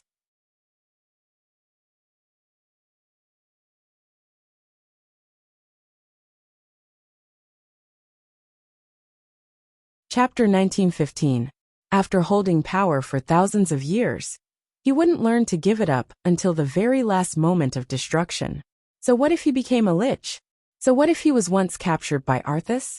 Even if he became a marginal figure among the Forsaken, he still couldn't forget power. Although the plan that Duque left behind was a bit sinister, a fly wouldn't bite a seamless egg. If his father hadn't been greedy for power, he wouldn't have fallen for it. However, he didn't hide this plan from Kale. Which showed that Duque trusted him quite a bit. A treasure like Focusing Rainbow must not fall into the hands of the Horde. Kale said resolutely. Don't worry, that brainless roar won't be able to get it. Because there's no Focusing Rainbow in this world, Jaina said with a smile. Could it be? Vashj suddenly realized. Yes, it was taken away by Duque. At this moment in another timeline, Queen Sylvanas realized that something was wrong almost as soon as she entered this timeline. Disgusting. Such dense magic power. This is. Duque looked up at the purple-blue sky and cursed in his heart, but he quickly calmed down. Damn it, this is the magic net. The magic net that extends from the magic pivot. This timeline is probably the timeline where the Blue Dragon King Malygos succeeded in stirring up trouble, Queen Sylvanas raised her golden eyebrows.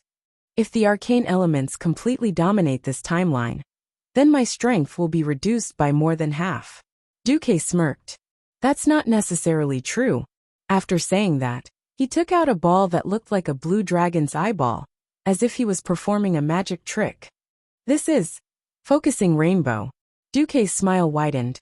I thought of it when I smuggled the soul of the dragon.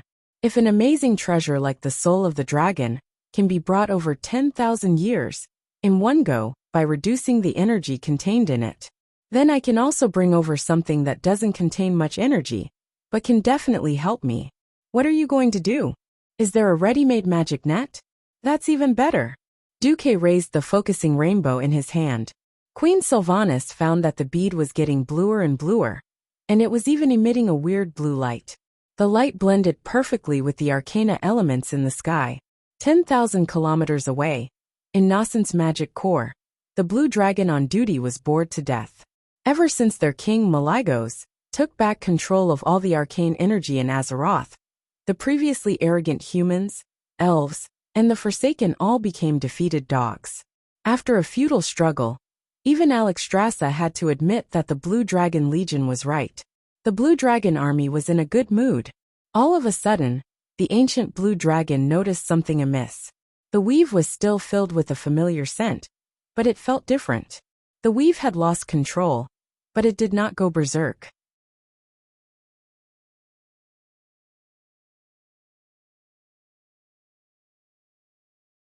It was as if there was a strange existence that was greedily seizing control.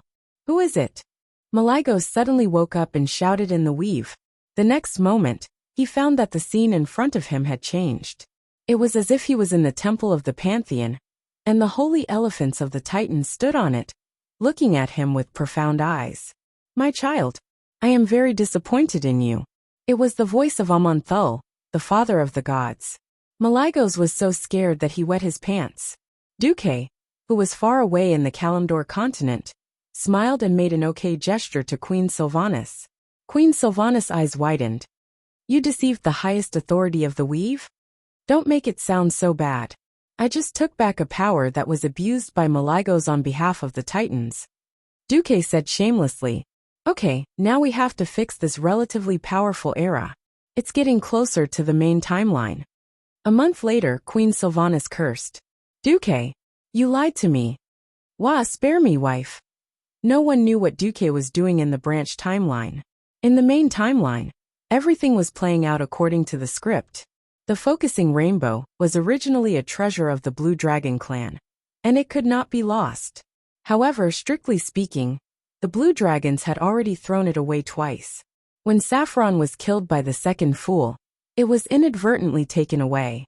However, Malygos, who was still crazy at the time, did not fulfill his duty to guard it, and allowed the treasure passed down to him by the Titan to fall into the hands of the Scourge army. In addition, Kalegos, that trash, had not been able to learn the Titan rune set left by Malygos after so long. In the end, he still could not control the focusing rainbow.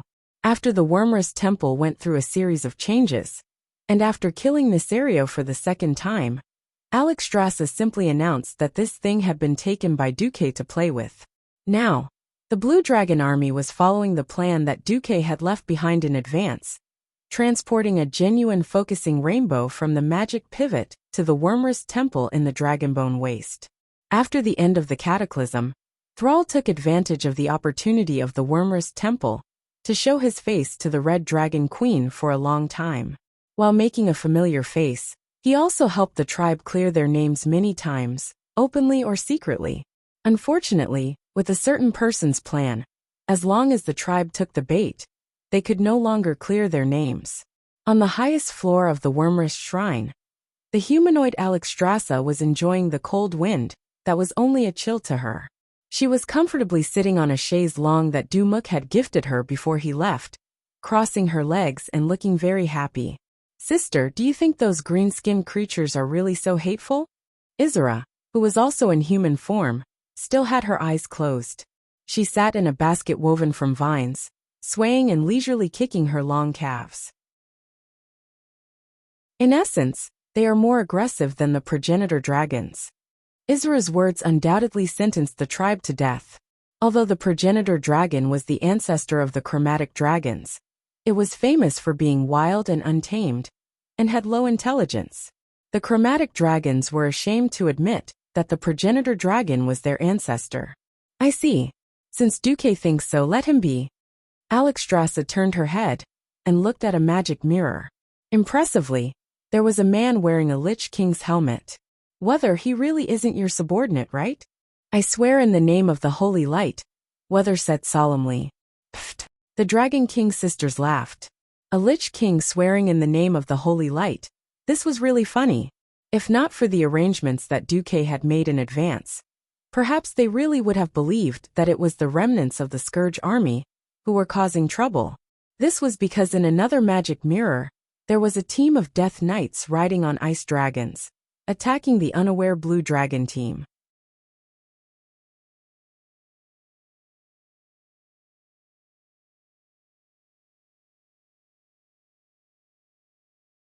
Chapter 1916.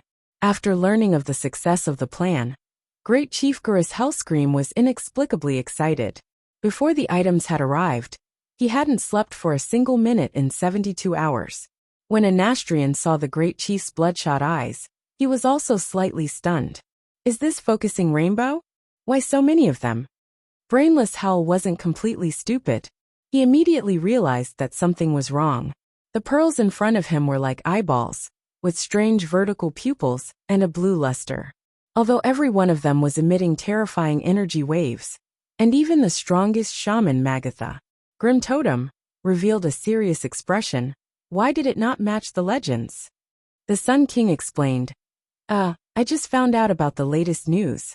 It seems that the current magic guardian dragon Kalegos isn't strong enough to control the complete, focusing rainbow. So he used a secret method unique to the blue dragons. He split it into 7, making it easier to control its power. Is this the so-called Titan language? Gurus pointed to one of the focusing rainbow beads, and a line of words on the pupil.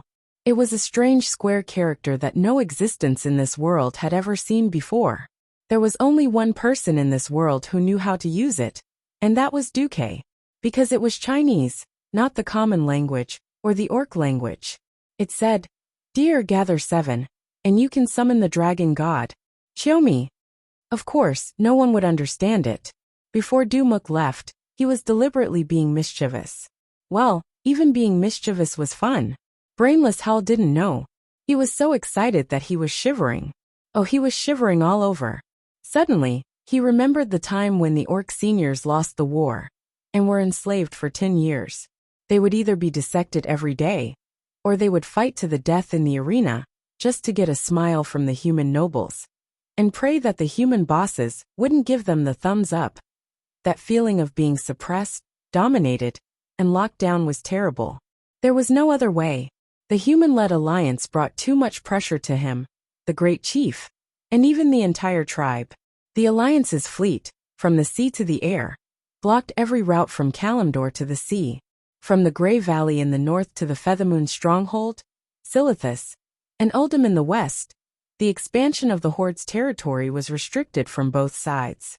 Not to mention, in the center of the tribal hinterland that was supposed to be connected, there was the strategically important Theramore in the Dustwallow Swamp. Even Sal himself admitted that he had underestimated Duque's viciousness.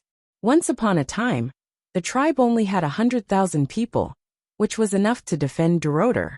Who would have thought that the Horde would be able to expand so rapidly? Not only did they take in a few races, but they were also able to take in more than 2 million orcs from their old home, Nagrand.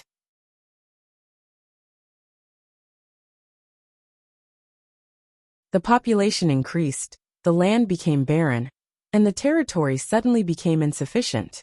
Only then did the tribe realize how vicious the alliance was. One Theramore was stuck in the middle, making the tribe feel really bad.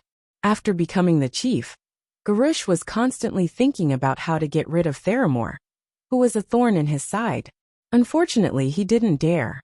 Regardless of the difference in combat power and equipment between the two sides, Theramore was a classic example of being easy to defend and difficult to attack. The disgusting shape of the Dustwallow Swamp was not suitable for an army to spread out.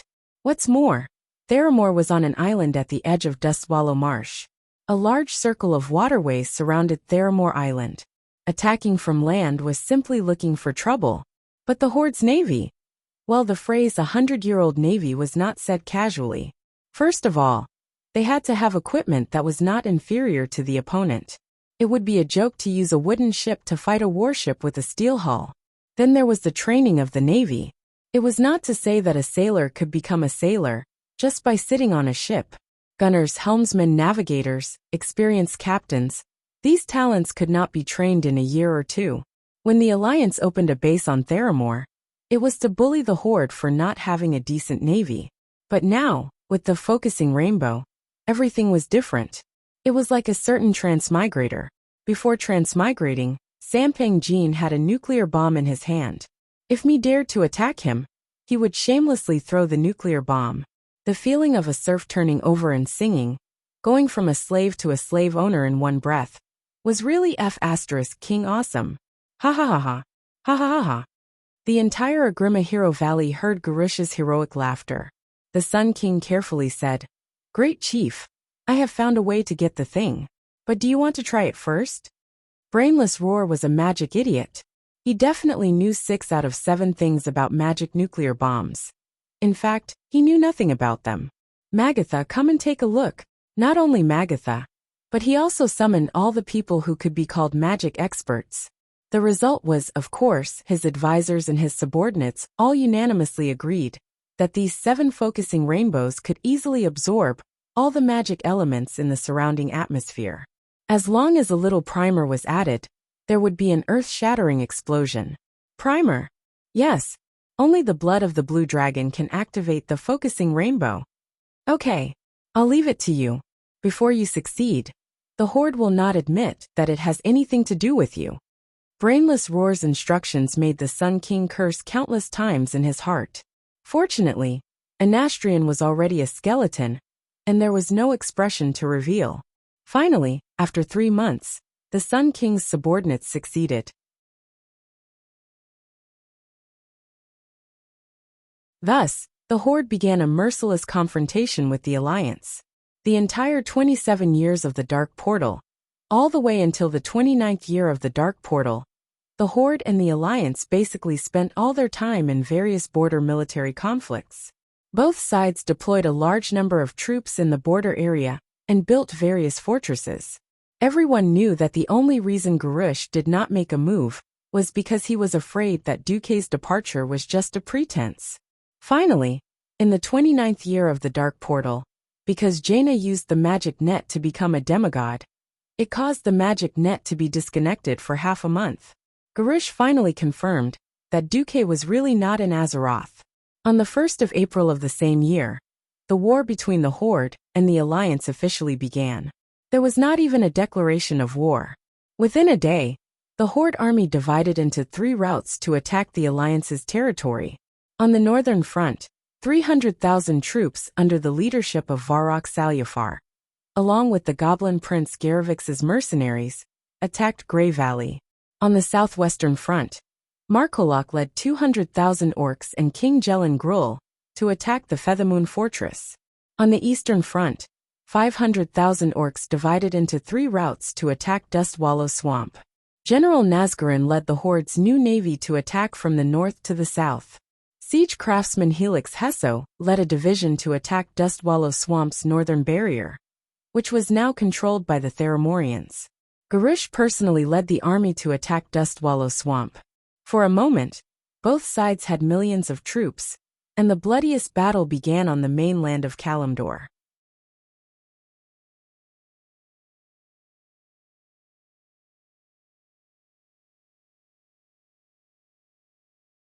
Chapter 1917.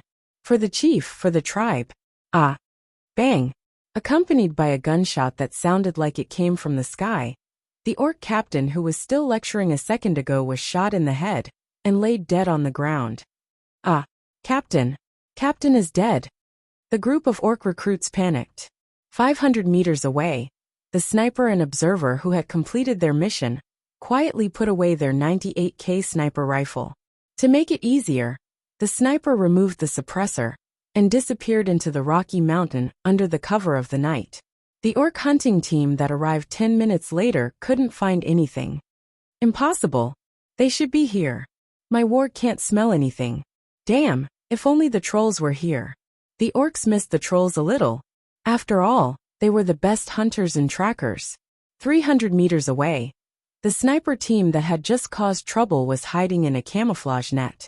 They were surrounded by powder that specifically targeted wargs. The 2 people who were at a disadvantage suppressed their laughter until the orc hunting team left. They then started talking. "Boss, it's the 20th one," the observer said. "Yeah, did you see that guy's nameplate?" "Yeah. Boss will probably get promoted when we get back." "I don't want to get promoted. It's more fun to play sniper in the enemy's rear." The sniper smiled and showed a palm that was missing a middle finger. The calluses on his hand proved that he used to be an excellent archer. Normally, he would have retired a long time ago without a middle finger. He was worthless in the old army since he couldn't pull a bowstring. Here, he could still be an excellent sniper. "Hee hee, boss, it's a pity that we can't snipe the enemy's officer." "Yeah. Centurions and above are all professionals. Unless they hit the throat or something. Last time, I sniped that guy's head 3 times, and I couldn't even penetrate his skull." This scene was only a microcosm of the countless battles between the Alliance and the Horde. In the field of normal soldiers, the Alliance had the absolute advantage. With modern rifles, cannons, and other hot weapons in hand, dealing with tribal soldiers with axes and hammers was like cutting chives in a field. They could kill them however they wanted. Against professionals, the effect wasn't as obvious. If the Alliance did not send out professionals, they would often be hit directly by large-caliber cannons, or forcefully suppressed to death by more than one continuous fire cannon, such as 40mm octuple cannon, Bofors machine cannon, etc. Overall, apart from the especially conservative Night Elves, the Alliance had an absolute advantage on all fronts. And this was under the premise that the Alliance hadn't quickly mobilized their flying fleet over. That's right, the Alliance had purposely pulled back their flying fleet. This was common sense in modern military affairs.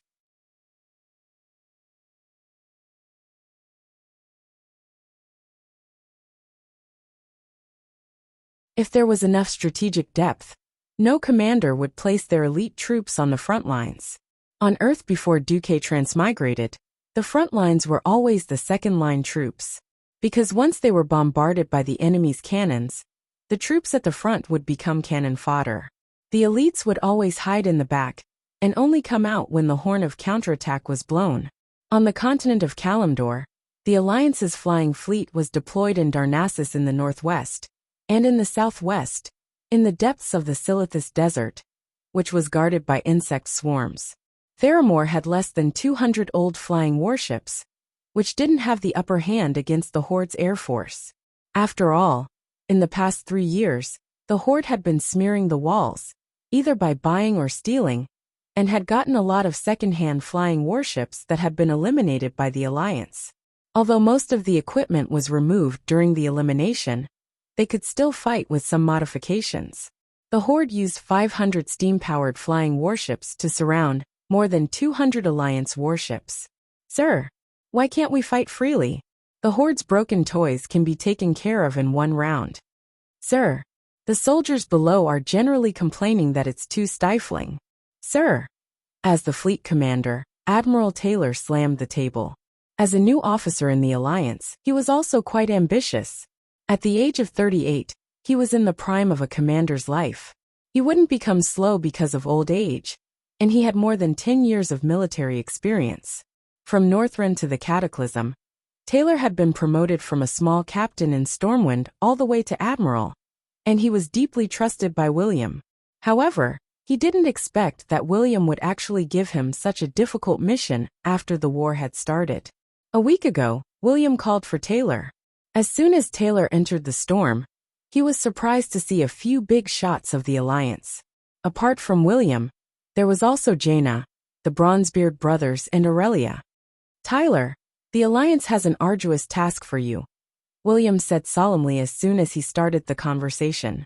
I promise to complete the mission. Admiral Taylor stood at attention and puffed out his chest. Now a week later, King regretted it.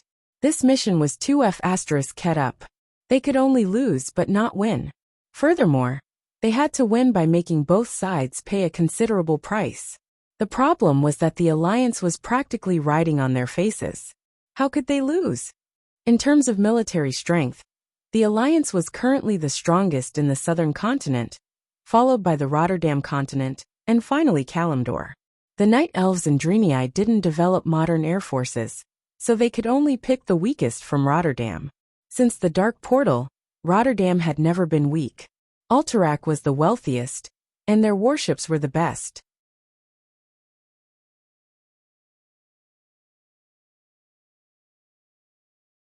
Those 250-meter-long giant cannons, with 460mm caliber main cannons, were terrifying enough to scare people to death. The Storm Guardians had inherited the ferocious habit of the Mountain Knights during the Torrential Fortress era. They fought without any regard for their lives. Once they went up, they couldn't hope to come back. Either they completely destroyed their opponents, or they were completely destroyed. The Dalajan didn't play with technology. In the end, the Gilnea's air force was chosen just like that. In order to keep it a secret, the higher-ups didn't reveal that they were going to fake their defeat. Who knew that ever since they returned to the Alliance, the Gilneas would recover from the destruction brought about by the Cataclysm. They were also full of energy to prove themselves. Under the supervision of the old Alpha Wolf, Jean, the Gilnea's soldiers trained hard. As soon as the battle started, A volley of main cannons blasted 1/6 of the opponent's airship down. This was because the Gilneas didn't have money. Live ammunition was still rare, and they could only use the expired cannonballs produced by the Alliance to test fire. In the end, they only had a 23.6% hit rate for the target from 3,000 meters away. Otherwise, the wooden-hulled warships at the back would really be no match for the Alliance. What the hell was the opponent? The fleet didn't have the upper hand, and less than half of the cannons used TNT gunpowder. Many of the cannons didn't even have the brakes installed properly. When they fired, the deck of their own ship caved in.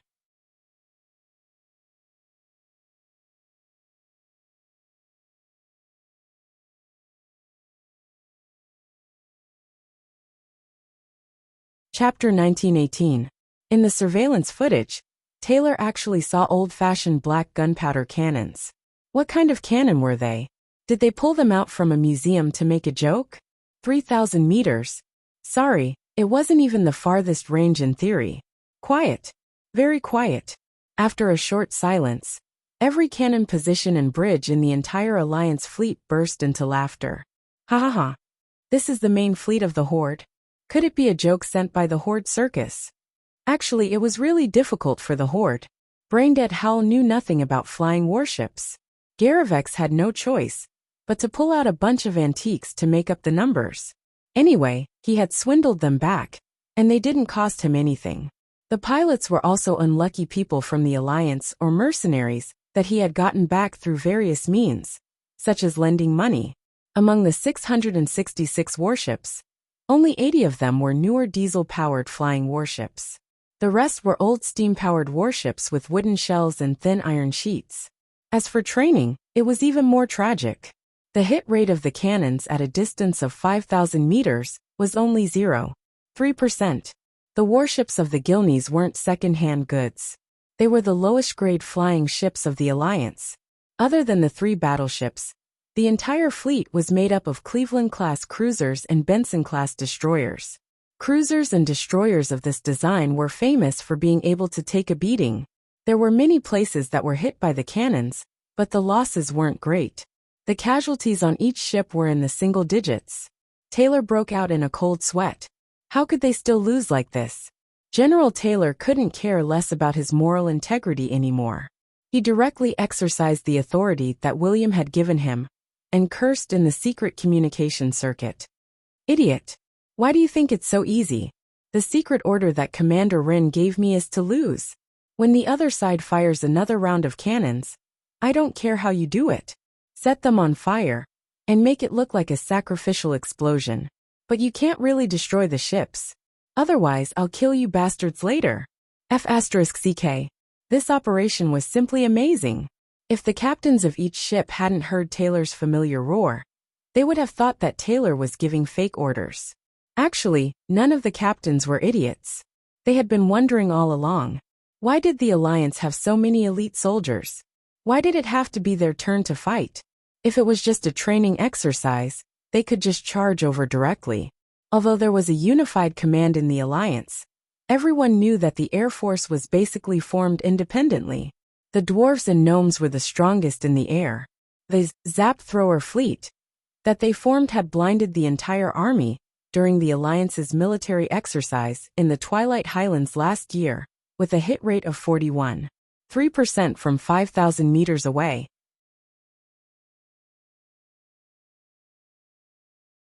Then there was Stormwind's 7th Fleet and Kultiraz's Ice Queen fleet. The two were basically equal. The third tier was Lordaeron and Alterac. The fourth tier consisted of small countries like Stromgard and Gilneas. If the Alliance wanted to feign defeat, then it made sense. The Alliance had recently transferred many troops into Theramore, but none of them were the main force. Apart from a small number of Alliance soldiers, most of them were mercenaries hired from the Hot Sand Group, a total of 150,000 people. Speaking of which, when did the Alliance become so weak that they had to rely on mercenaries to defend their cities? Even those Alliance soldiers looked like small-town guards from some remote corner of the world. Their discipline was lax, and they did not behave properly. They were clearly ruffians. Now the bad thing was that his Gilneas flying fleet was too outstanding. Thus, the entire fleet was in an uproar. F***ck. So the higher-ups wanted us to feign defeat. Quick, take out the blankets for sleeping. After the next round of bombardment, immediately set the blankets on fire. Aren't there still samples of gunpowder in the warehouse? Get ready.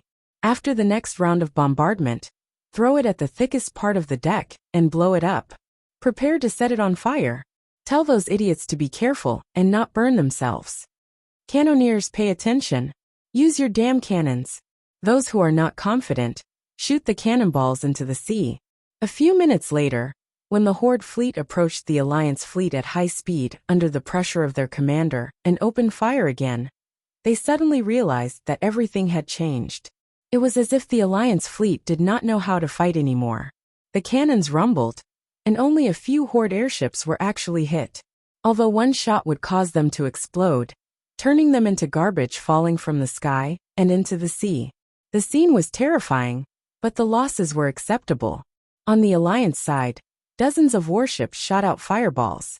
The raging fire could not be hidden from anyone. The happiest thing was that one of the Alliance's main warships, that was at least 200 meters long, exploded violently. The black pillar of smoke that shot into the sky caused the entire Horde fleet to rejoice. Ha ha ha. We hit it. Did we hit the ammunition compartment and cause it to explode? Most likely. On the bridge of the Horde fleet, the Gnomes and the Forsaken cheered together. On the Alliance side, General Taylor was suspicious.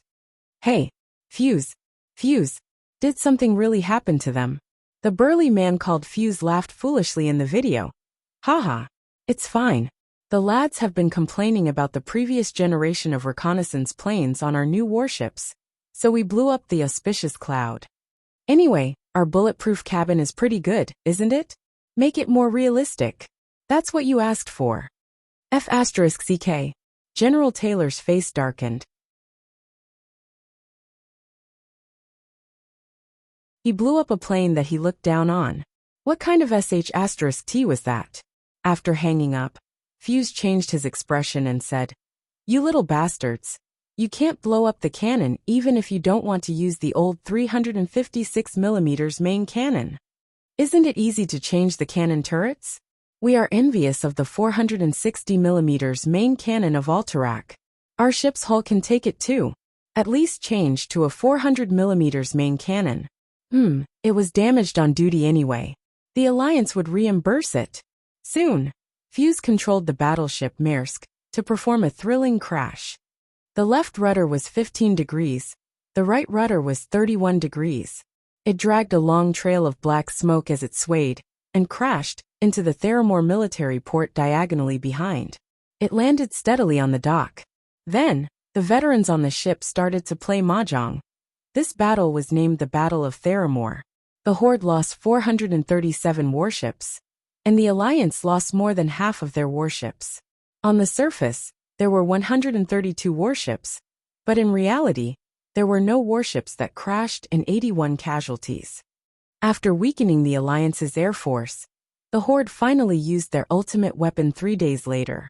It was a desperate charge by hundreds of flying warships, all for the sake of covering a warship that was concealed by wind magic and illusions in the sky. On that battleship, a magic bomb that shocked both the Alliance and the Horde was dropped. Focusing Rainbow.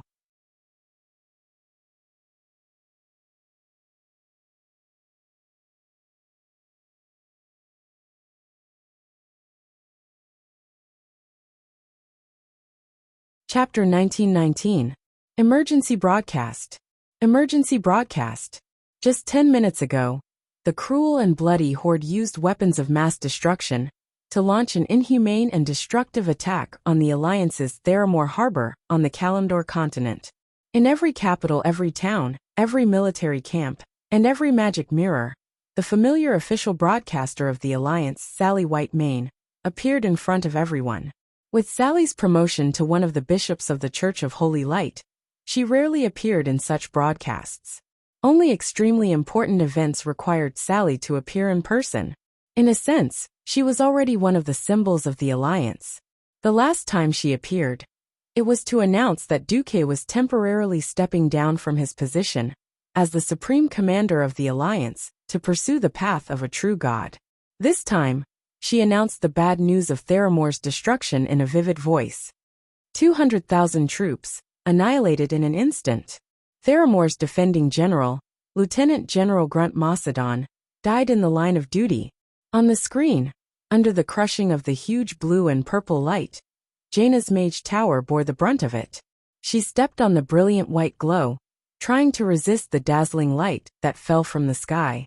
Unfortunately, the mage tower failed and collapsed into dozens of pieces on the spot. The magnificent outer walls of the mage tower were like leaves blown away in a storm, exploding everywhere. The towering walls of Theramore were like castles made of sand on a beach, crushed into powder in the blink of an eye. Countless tanks and cannons were suddenly kneaded like dough, twisted and deformed under the huge explosion. The soldiers who fled in panic, crying and in despair, the lucky ones directly turned into ashes, while the unlucky ones on the periphery became human-shaped torches, struggling for more than 10 seconds before dying in screams. Every Alliance member was so shocked that they couldn't say a word. From New Silvermoon City to Lordaeron City to Iron Furnace Fort to Stormwind City, every member of the Alliance who witnessed this scene was silent. If they didn't perish in silence, they would explode in silence. The Alliance, since its establishment, it had never surrendered to any organization. No one would forget that the Alliance was established to resist the vicious and cruel old horde. After 10 seconds of silence, the soldiers and citizens of the Alliance erupted with the greatest anger they had ever experienced. Punish the murderers. They wanted to kill us all 30 years ago. They should have destroyed the horde long ago. War. We need an all-out war. Destroy this cruel race. Counterattack. Where is our fleet? Where are our soldiers? Kill the orcs. Kill. Kill. Kill. The emotions of the crowd were surging.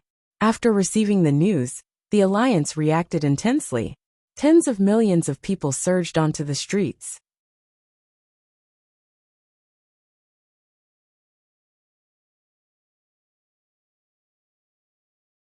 They held all sorts of banners and shouted angrily, scolding the Alliance higher-ups for not doing anything. An hour later, the throne meeting in Stormwind City's Storm Fortress was silent. The magic mirror was full of angry crowds from all over the world. In the middle of the throne room, there was a large pile of letters requesting for battle. The speed at which the number of letters was increasing exponentially, and the herald was simply too busy to deal with them. Tyrion Fordring was the first to speak, his face livid. After being told of Ceremose's plan, he was the angriest. This is too despicable. What is this? This was what Duque used to call entrapment enforcement. I've seen the most cunning humans, but I've also seen the most just orcs. I didn't expect that the most cunning human to be my colleague for almost 30 years. Tyrion roared and waved his fist. In the end, he didn't hide the fact that he had given the mass-produced focusing rainbow to the horde from the higher-ups. Jaina said coldly, Tyrion, you can't deny it. Even if we let Garush steal the focusing rainbow, Garush would still be the one to carry out the plan. If he was a good person, he could have used these things as bargaining chips instead of throwing them directly into the Alliance's cities. But Tyrion still wanted to say something. William slapped the armrest. Enough. The just orc, Eitrig you speak of has already been killed by that brainless lunatic Garush as a traitor. Even his head has been hanging at the gates of Orgrimmar for a whole week. Believe it or not, even if you gave that brainless fool a loaded gun to his head to win his trust, he wouldn't hesitate to pull the trigger. In this life, the incident of letting the veteran orc Eitrig go did not happen to Tyrion, but fate was wonderful. Later, the two of them got to know each other through the cooperation between the Alliance and the Horde. Tyrion respected Eitrig's character. Tyrion was silent for a moment. Both Jaina and William had an unforgettable hatred for the orcs. Under Duque's suppression, being able to endure until now was already a sign of maturity. Tyrion was still a little unwilling. But there's still Thrall. Thrall isn't the chief now. Mirrodin said coldly, that brainless fool has been in charge of the Horde for almost 4 years. Thrall didn't even fart when he came back. Aurelia also spoke up. The Burning Legion will come again. We don't have much time. This is the last chance to get rid of the Horde and prevent the Horde from dragging us down again. Irian said, "The orcs are a barbarian race that can't coexist peacefully. As long as someone provokes them, or a fighter comes to power, they will become extremely aggressive. The Draenei race was almost wiped out here. The human race was almost wiped out here as well. Do you want to wait for the Horde to become strong one day and slaughter all the races of the Alliance before you are satisfied?"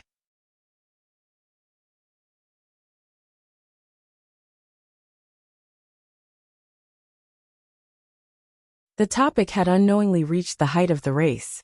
Tyrion was a noble man and not a racist, but in the face of such a big issue, he could only remain silent. William made a decision. "In the name of the acting commander-in-chief of the Alliance, I announce that in the name of the Alliance's acting commander-in-chief, a throne vote will be held on the motion of launching an all-out war against the Horde to destroy all the tribes and leave no survivors. As usual, the minority obeys the majority. Affiliated organizations of the Alliance, such as the Silver Hand, the Silver Dawn, the Naga, and the Murlocs, did not have the right to vote. There was no suspense or surprise. It was passed unanimously. Even Queen Kalia, whom Tyrion respected the most, voted in favor of it without hesitation. At this moment Tyrion's eyes dimmed. Of course, he knew that this meant that the 2 million orcs were finished. Jaina couldn't bear to see the noble paladin so discouraged, so she added, "The Alliance is not a butcher organization. What we want to destroy is only hostile organizations that are harmful to the world and the Alliance. We have never said that we want to exterminate a race. Look, even the Kiraj insect people and the Naga tribe, who were once hostile to the Alliance, are now sitting in the Alliance's gallery. In the future, as long as they make enough contributions, the Alliance will also promote their status." You're tuning in to the Lee May's Sword of Destiny YouTube channel. We're so grateful for your support, and don't forget to subscribe to join us on this incredible journey through captivating stories. Your generosity through donations truly makes a world of difference, as it's the primary source of revenue that allows me to expand and enhance this channel for you. Thank you from the bottom of my heart for being a part of this adventure.